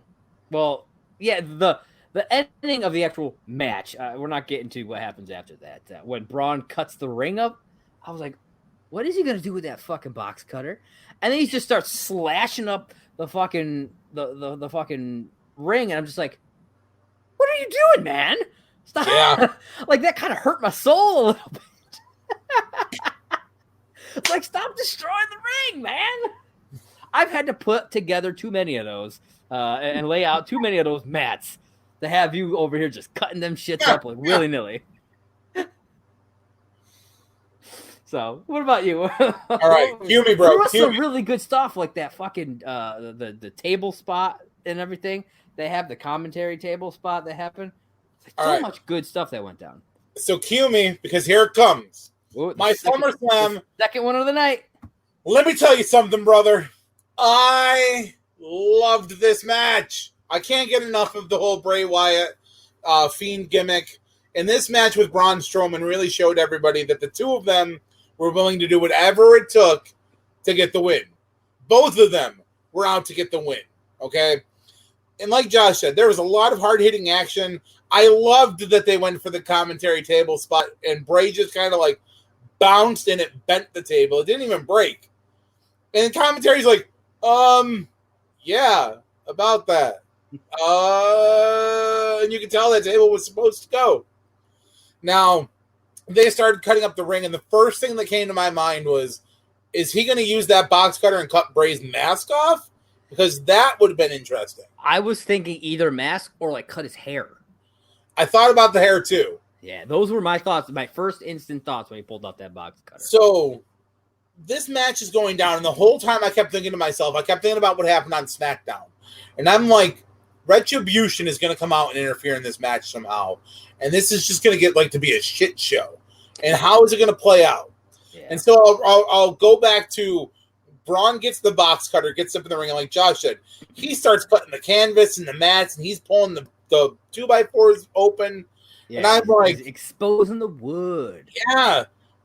That's yeah, buddy. It also made me wonder, like, I'm curious how many people have never seen the like what is underneath. I mean, I feel like there have been enough matches now where people have done something like that by now you've had to have. Yeah, I'm sure, but there's new fans every day. Oh, you know what I mean? No, so here's the thing. Like Josh said, we've put together enough rings. We know how hard that is. Somewhere there was a crew member going, I worked so hard on that. And you could see it was like there was a lot of tape spots. Oh yeah. So like I feel like it's probably not the first time this mat has been like messed up. It's probably why they let him do it. Probably. It was probably getting replaced anyway, and they were just like, hey, if you want to tear it up, tear it up. Yeah. And the moment he started cutting it up, I was like, he's gonna power slam Bray through the ring. And then so you thought he was gonna legit go through it? I mean, why not? I mean, why not have that moment happen? It's not like it's never been done before. So the moment he turned around and Bray Wyatt was standing there looking him in the face, I got goosebumps. Yeah. I don't get goosebumps very often watching wrestling, and I was like, oh, fuck. Yeah. Bray hits Sister Abigail. Bray pins Braun and becomes the new Universal Champion. He hits Sister Abigail, then he hits another move, then he hits Sister Abigail another time. Like, he does 3 moves to him onto the wood. Like, I was like, holy fuck, he's just destroying this dude. Yeah. It's wild. And I'm like, but for him to win the title back as The Fiend, I was like, good for him. Yeah. And I'm like, it just shows that The Fiend right now he's a monster. And so is Braun at this point, because Braun really stepped up his game for this match. Mm-hmm. And then let's talk about the aftermath. Bray barely gets the championship up, and all of a sudden he's blindsided from behind. And commentary's like, who the hell is that? Now, I'm going to say this real quick. We talked about this happening. Like, you told me that that he came out here. Because I thought he didn't come out till Raw the next day. And I completely forgot about it. So when he came out, I'm just like, who the fuck is that?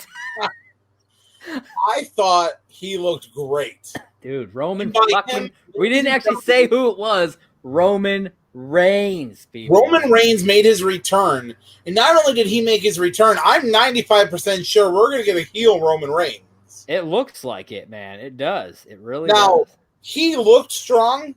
He looked dominant. He speared down both men, picked up the championship, and proceeded to shit-talk Bray Wyatt. Yeah, buddy.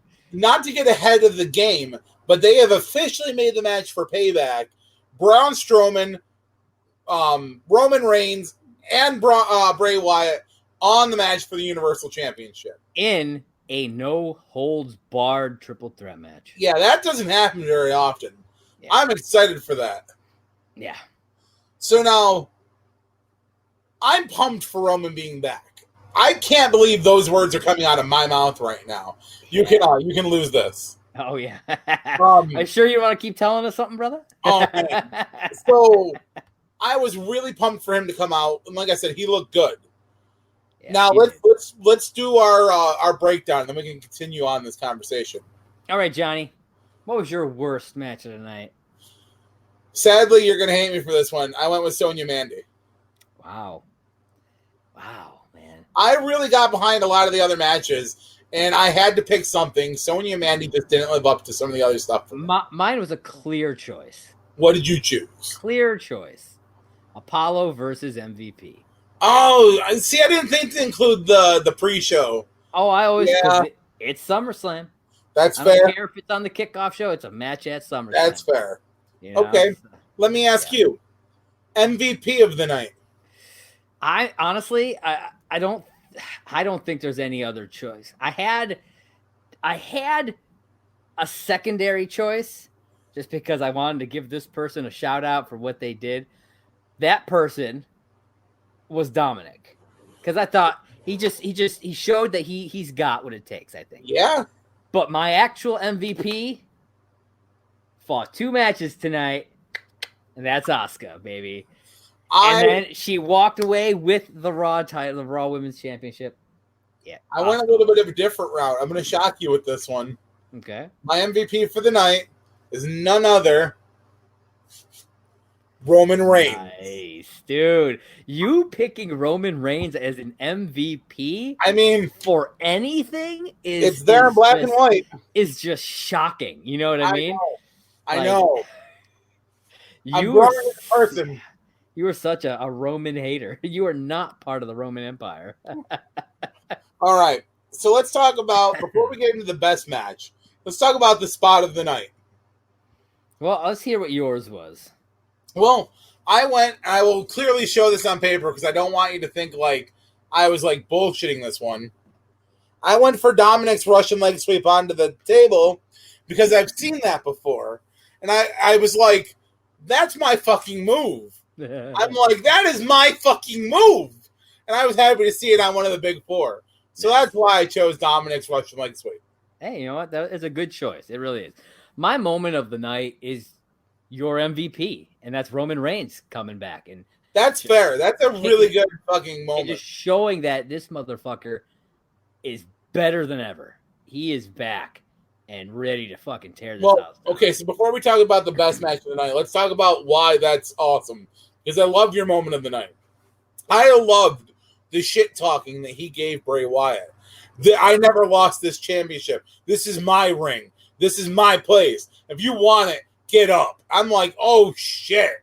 Mm-hmm. Like, he is serious that is like his time. Yeah. So I guess we're gonna see. I mean, I'm hoping for some new gear. I'm hoping he loses the flat jacket fucking look, but I don't think he's going to. Yeah. But I've got a new respect for him right now. Yeah, fair enough. Now, fair enough. Let's talk about best match of the night, Josh. I'm pretty sure we probably both picked the same match. What do you got? I picked the Falls Count Anywhere Fiend versus Braun Strowman.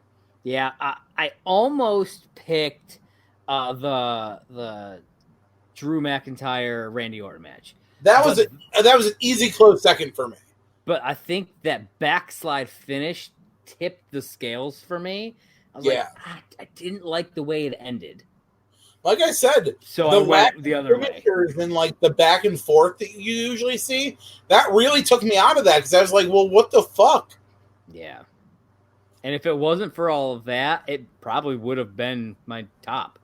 But yeah, definitely the Universal title match was. I mean, that was a great match, though. Yeah. Now, so you look at a pay-per-view like SummerSlam, what we just saw.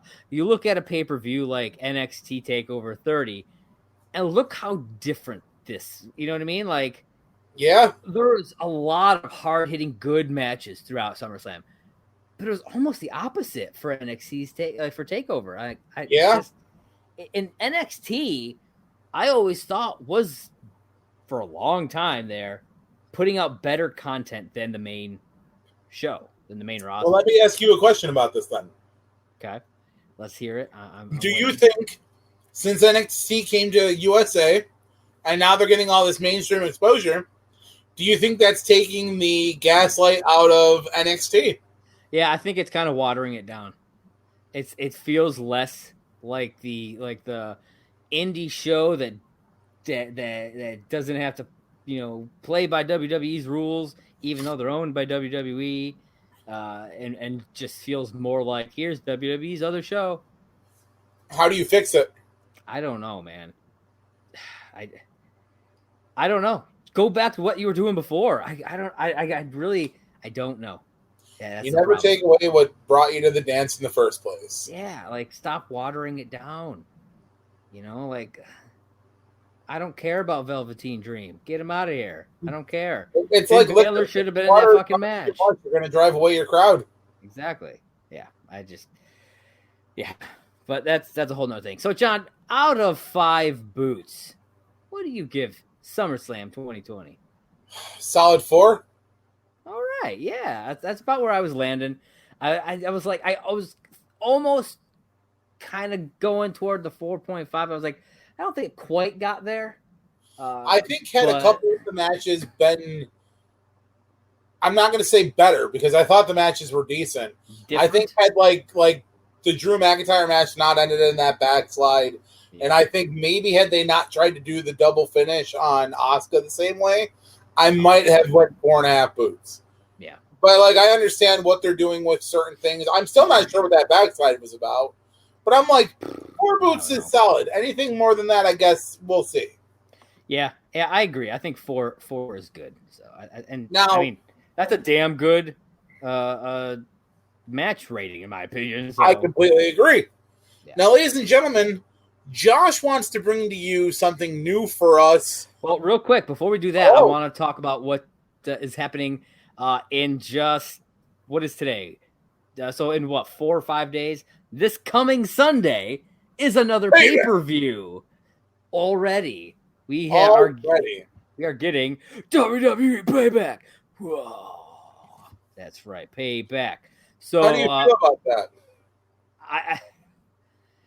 I don't know, man. Having 2 of them back to back like that is weird to me. I don't know why they're doing it. I don't know, but it's kind of upsetting because it's like stop quick. Making me feel like I got to keep watching pay-per-views. Yeah. And there are right now 4 matches that are confirmed. We already talked about one, which is the triple threat, no holds barred match for the Universal title. The Fiend, Bray Wyatt versus Braun Strowman versus Roman Reigns. But we also are getting Keith Lee versus Randy Orton. We're getting Apollo Crews versus Bobby Lashley for the United States title. Yep. And Bayley and Sasha Banks versus Shayna Baszler and Nia Jax for the Women's Tag Team Championship. Most of these matches came about via Raw, which, like John was about to set up, is something we're about to talk about. And a news segment. Raw Talk! Now, yes, I stole this name, and I'm okay with that. I made my own logo. Raw Talk, and I think my logo is better than theirs. I'm just saying. Have you seen the Raw Talk logo? No, I have not. It is not. It's kind of a garbage logo. I'm just saying. I really don't think it's very good. Here, I'm gonna grab it real quick, and I am going to show you exactly what it looks like. But did you get a chance to watch Raw? I caught up enough on Raw. I didn't really get a chance to watch it. No. No, you which was my bad. I had a lot going on the last. I just watched like a highlight package. You know, it was like a 40-minute highlight package, which, hey, I mean, it worked. It was kind of weird watching it because it seems like whoever did the highlight package, the only way, because there were like 3 that I tried to watch, but they were all taken down. So I couldn't watch them because of WWE pulling down the videos. But there was one that I got a chance to watch, and it was like they were pulling out 5-second clips at a time, and that's how they were getting away with it. So like it was like 5 seconds, and there'd be an edit. You know what I mean? It was kind of weird. So yeah, here's the raw. Oh Jesus, yeah, that's shitty. Look at mine. Pow! Now watch. In 2 weeks, that's gonna be their logo. Oh, that would be hilarious. They'll use their own, like they'll use the actual like the raw symbol instead of like the font that I use, but it'll probably look just like that. I wouldn't be shocked. But yeah, so I got a chance to check out Raw. So why don't you spearhead the talk about Raw, and I'll just chime in. All right. So first, I want to mention we talked about some of the stuff going on with the ThunderDome. So on Raw, there were 3 instances of people doing things with the ThunderDome that should not have happened. I only have an image for one of them. I didn't save the images for the other 2. But first, we had the KKK made an appearance, and I'm just like, really, what the fuck? Then we had somebody who I'll be honest, you may not like me. I mean, I'm not saying John won't like me, but you guys may not like me. But I thought this next one was kind of funny. Somebody put up an image of Chris Benoit. I thought it was funny. I mean, maybe that's bad to say, but it was. I thought they did it in such a smart way. Yeah, because you wouldn't have thought anything about it. It's Chris Benoit. He's standing there. It's like a bust picture, so like from like chest up. He's in a t-shirt and a baseball hat. Just like you would have just assumed you were looking at a still photo. Just a normal looking dude.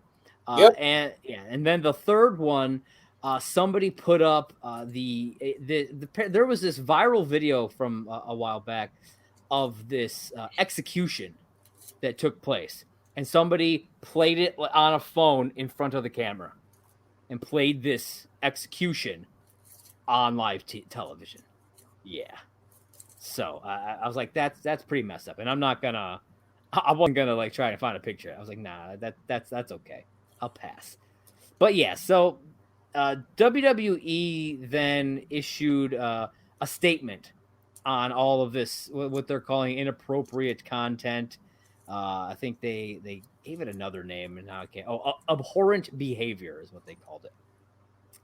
And so they issued a statement, said this abhorrent behavior does not reflect WWE's values, and we have zero tolerance for these unacceptable acts.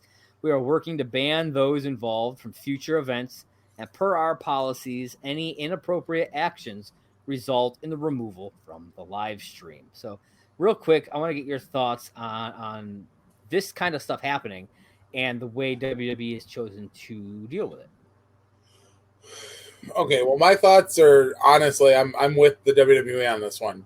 WWE is trying to capitalize on the fact that so many people have complained about how Raw, SmackDown pay-per-views do not feel right without the lack of fans.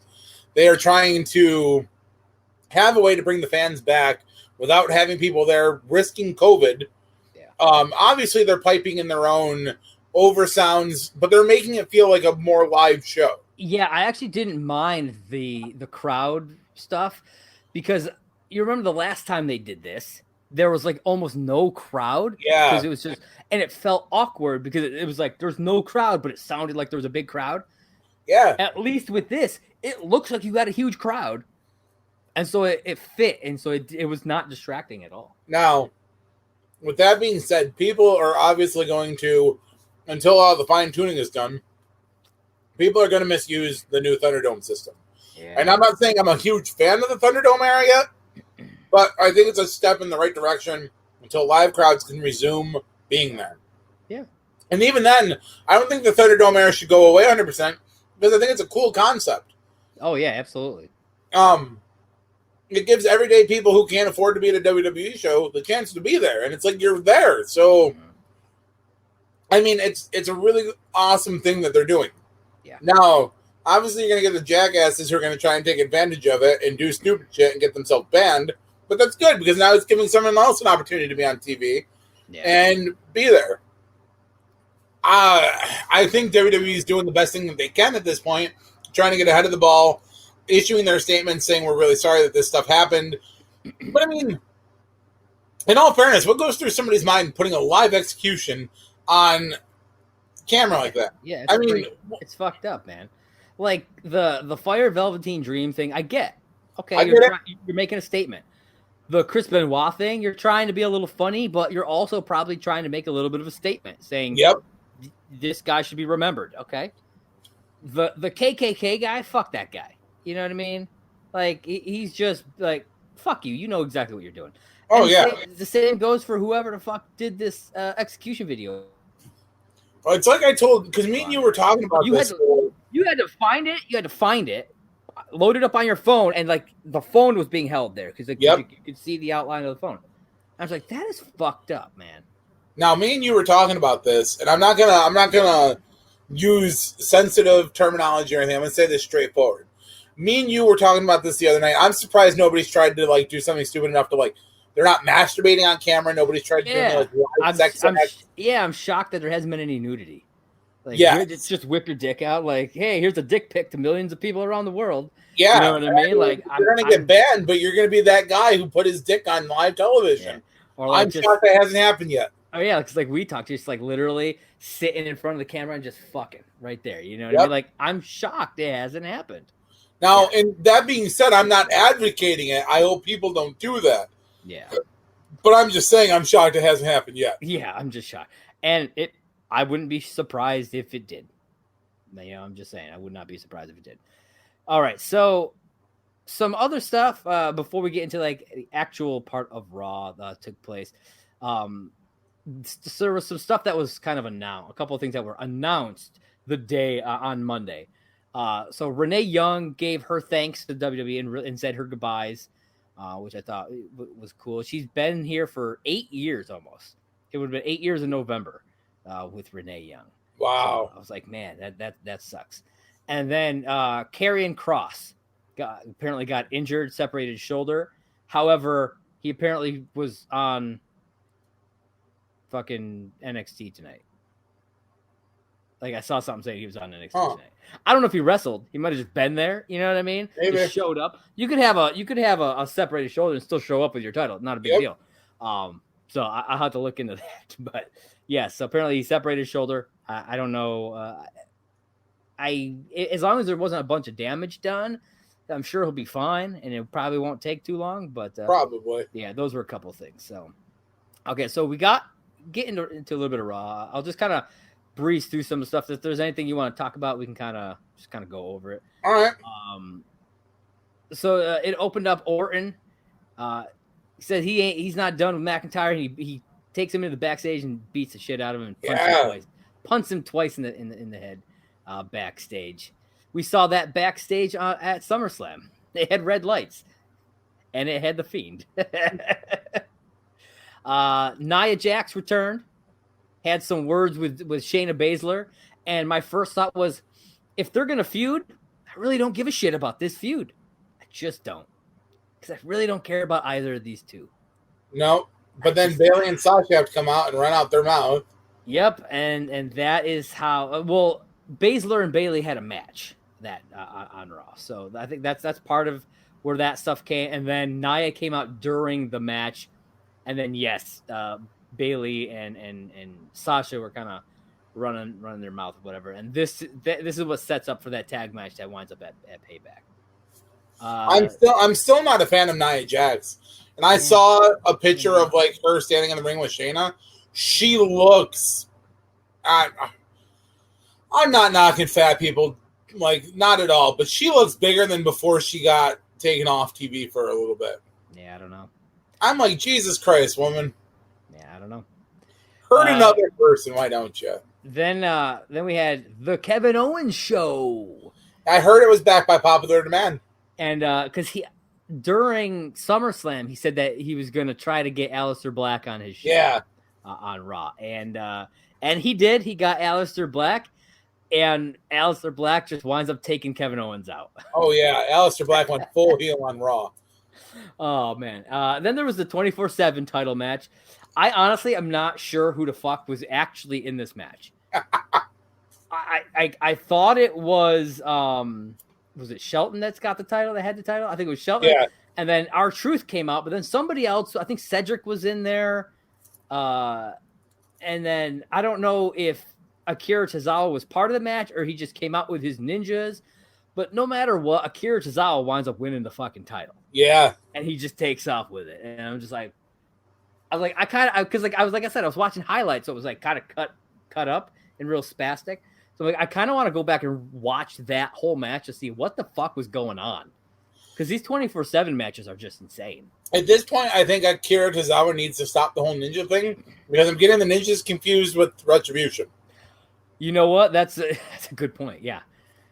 So then Keith Lee made his debut here. We were talking when we talked about NXT about how they like to do that. You know, you drop the title, you move up to Raw, the main roster, and here on the come home show or whatever they want to call it from SummerSlam, Keith Lee made his debut here, and he challenged Randy Orton.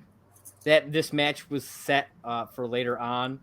So yeah, it wound up. They wound up having a match later on in the show, and then that sets up for their payback match. Then we got Montez Ford versus Angel Garza. I was like, oh, okay, singles stuff going on. That's cool. Montez Ford takes the win because he's awesome. Woo-hoo! He definitely got some smoke out of this one. But that wasn't the end of Selena Vega. She had a match as well. And it was the Iconics and Selena Vega versus the Riot Squad and Bianca Belair. Ooh, so the Riot Squad is back together. Yeah. So it's interesting. I liked it. It looks like they made Bianca Belair cut more of her hair off. Because really? It looks even shorter than the last time I saw her. Wow. I don't know. But I mean, it's still long. It's still long. But like maybe goes down to like the small of her back. Interesting. Whereas before it would like go down to like her knee, and before that it was like fucking lay on the floor. Yeah. So then we got. No, sorry. What? Maybe it's osteoporosis. Isn't that bones? Yep. Okay, fair enough. Then we got a weird one, an arm wrestling contest. I don't know if you saw this. No. Apollo Crews versus Bobby Lashley in an arm wrestling contest. You would think that this would be a somewhat even match. They're both pretty strong dudes, right? Apollo won this pretty easily. Apollo went over Lashley. Yep, and then took it, and they just took out the Hurt Business. Yeah. It looks like they're really pushing Apollo Crews here. Man, who put the rocket in his asshole? Later on, Lashley winds up going on Raw Underground and taking out all of his aggression over there. So I think they're setting stuff up to make Bobby Lashley look meaner, I guess you could say, with stuff like this. And so I don't know. We also got Natalya and Lana coming out to bash Mickie James, who apparently returned to Raw. Yeah, she returned a couple weeks ago. Oh, okay. And then her first match back got a count out. Gotcha. Okay. Yeah, I wasn't sure. It's just like I said, watching the highlights, that's kind of what it felt like. It felt like she was returning, and they were just. But yeah, so Natalya and Lana apparently just decided to go out there and just bash her, and then wow. Yeah, I was like, what the? I don't like this side of Natalya. I just don't. I hate that side of her. And Lana can just go away. I don't need her. Then we eventually got Keith Lee versus Randy Orton. Drew McIntyre came out. Keith Lee looked real good in this match. You know, I like him. So I think he'll do good up here. And then Orton attacked McIntyre backstage again. Yes. Yeah. Now this is where I get to chime in because I actually did some follow-up on this story. Ooh. So after the puns, WWE released a statement that Drew McIntyre has a cracked and fractured skull. Oh, shit. So I'm curious. I wonder if that's why, like, he's probably not going to be on Payback. You know what I mean? And since Orton is facing Keith Lee at Payback, it's probably a way to keep Orton and Drew McIntyre from being a thing. Probably for at least a little while. Interesting. I hope that he's not actually injured, and you know what I mean. It's just storyline. You know, I get that because like there are some times where they say it's one thing, but they are actually injured with something else. True. Just to get him off TV. So in general, I hope he's not actually injured because like a skull fracture should theoretically take a while to heal. Absolutely. And so like saying that he's got a skull fracture means that they are probably going to take him off air for a while. Hopefully, it's not too serious then. Yeah. So we'll see. Then we had 2 more matches in the night. We had the rematch of Asuka versus Sasha Banks, but this time it was a lumberjack match, or I guess sometimes they used to call it a lumberjill match. Yeah, they didn't call it that. They should never call it that. No, they shouldn't. So a lumberjack match for the Raw Women's title. And my thought process, when I first was watching, I was like, why the fuck is Sasha getting another shot here? But then I was like, well, they probably still have that rematch clause, especially since she was the Raw Women's Champion. It's like the top women's title. Yeah. You know what I mean? It's essentially the WWE Championship version for the women's title. Yep. And so I'm like, well, I guess it makes sense. I just don't think she deserved a rematch here. I just really don't, personally. That's just me. I just don't think she personally deserved to have another shot at it. I thought it was kind of funny. Baszler prevented Bayley from interfering with a chair because Bayley had a chair and she was getting ready to use, I think she was getting ready to slide it into the ring. And Shayna Baszler was like, nope, not having any of that, and took out Bayley, which I thought was cool. Which is obviously kind of building more toward that tag match that they're going to have at Payback. Which is what they need. They need to have some unity. Oh, yeah, absolutely. And it's nice to see someone actually stop fucking Bayley from helping Sasha win matches. Agreed. You know? And, of course, Asuka won that match, which was great to see her retain. And that should put that pin. Put the pin. Sasha shouldn't be getting any more chances, just like instant chances anymore. Get the fuck out of here. Good. She should have to work her way back up for that. And then the final match of the night was a tag team match: Rey and Dominic Mysterio versus Seth Rollins and Murphy. Called it. Yep. And it was a good match, you know, some real solid back and forth. But Retribution came out at the end of this match. Yes, they did. Destroyed the Mysterios. Just dude, we got to relive the lawn dart. Oh, I know. And it was the highlight of my night. It was fucking great. My God. It was great to see, but it wasn't great overall because Rey Mysterio suffered a serious injury. Oh, did he? Yes, he did. Oh, shit. See, I didn't know. He will now be off television probably for a couple months. Huh. I wonder if he was already injured. Maybe. You know, and this is a reason to get him off TV. Maybe. But, then, hopefully that they'll just be able to focus on Dominic kind of doing his thing. Now, I heard Dominic, and this was a solid rumor sheet. Dominic is going to be getting another new look, a little bit something different, and the mask. Ray changed his outfit so many freaking times. It wouldn't surprise me. Well, yeah, but I'm more excited for the mask. Yeah. I can't wait to see what they're going to do with his mask. Yeah. I hope what I kind of want to see is I want to see him keep the same style of outfit, but have his top piece be removable so that he doesn't have to deal with that hood. But that way he can have the hood up with the mask on. Agreed. Do something now, flip it, when it comes to his mask, I want to see a similar style to his dad's. But I want the top around the top to be open because he's clearly got hair that he spikes. Yeah. So I want to see an open top mask where he can have his hair out. Yeah, that'd be cool actually. I like that. Yeah. I dig it. like Bray Wyatt style, but Yeah. not creepy. Hurricane, Kane, Oh yeah. Mankind. Yeah. I think technically Kane had a wig attached to it. Well, after a while he did, but at first it was real. Yeah, that's true. But yeah, so that was Raw. That was WWE Raw Dog. Raw Talk. Not Raw Dog. Raw Dog. Yeah. That's another conversation for another time, ladies and gentlemen. Oh man. So yeah. I think it was just because we're talking about Raw Dog, if your girl ever says the term Raw Dog to you, that's a red flag. Get the fuck out of there. I mean, unless you've been in a committed relationship for a while. Sure. Yeah, I mean that's different. If you just met this chick, she's like, "Yo, baby, you're gonna go raw dog on me," and she probably got some disease she wants to spread to you. Just saying, wrap that shit. Wrap it twice if you got it. Just saying. Yeah. So, John, are there any other thoughts that you would like to imbue upon the audience before we got? Not at this current time, but I mean, ladies and gentlemen, I mean, we're always here. We're always looking for recommendations of some newsworthy stuff, articles you might want to hear us talking about. Mm-hmm. Now, do you ever have questions? Do you ever have questions that you'd like to get hear our thoughts on? Send them our way. I mean, yeah, even if you just want to pick our brains on wrestling. Yeah, hop on Twitter right down there at Off the Ropes JJ. You can send it there, or you can leave us a voice message right here on anchor.fm/Off the Ropes JJ. And of course, if you're watching the video on YouTube, you can slap one down in the comments there.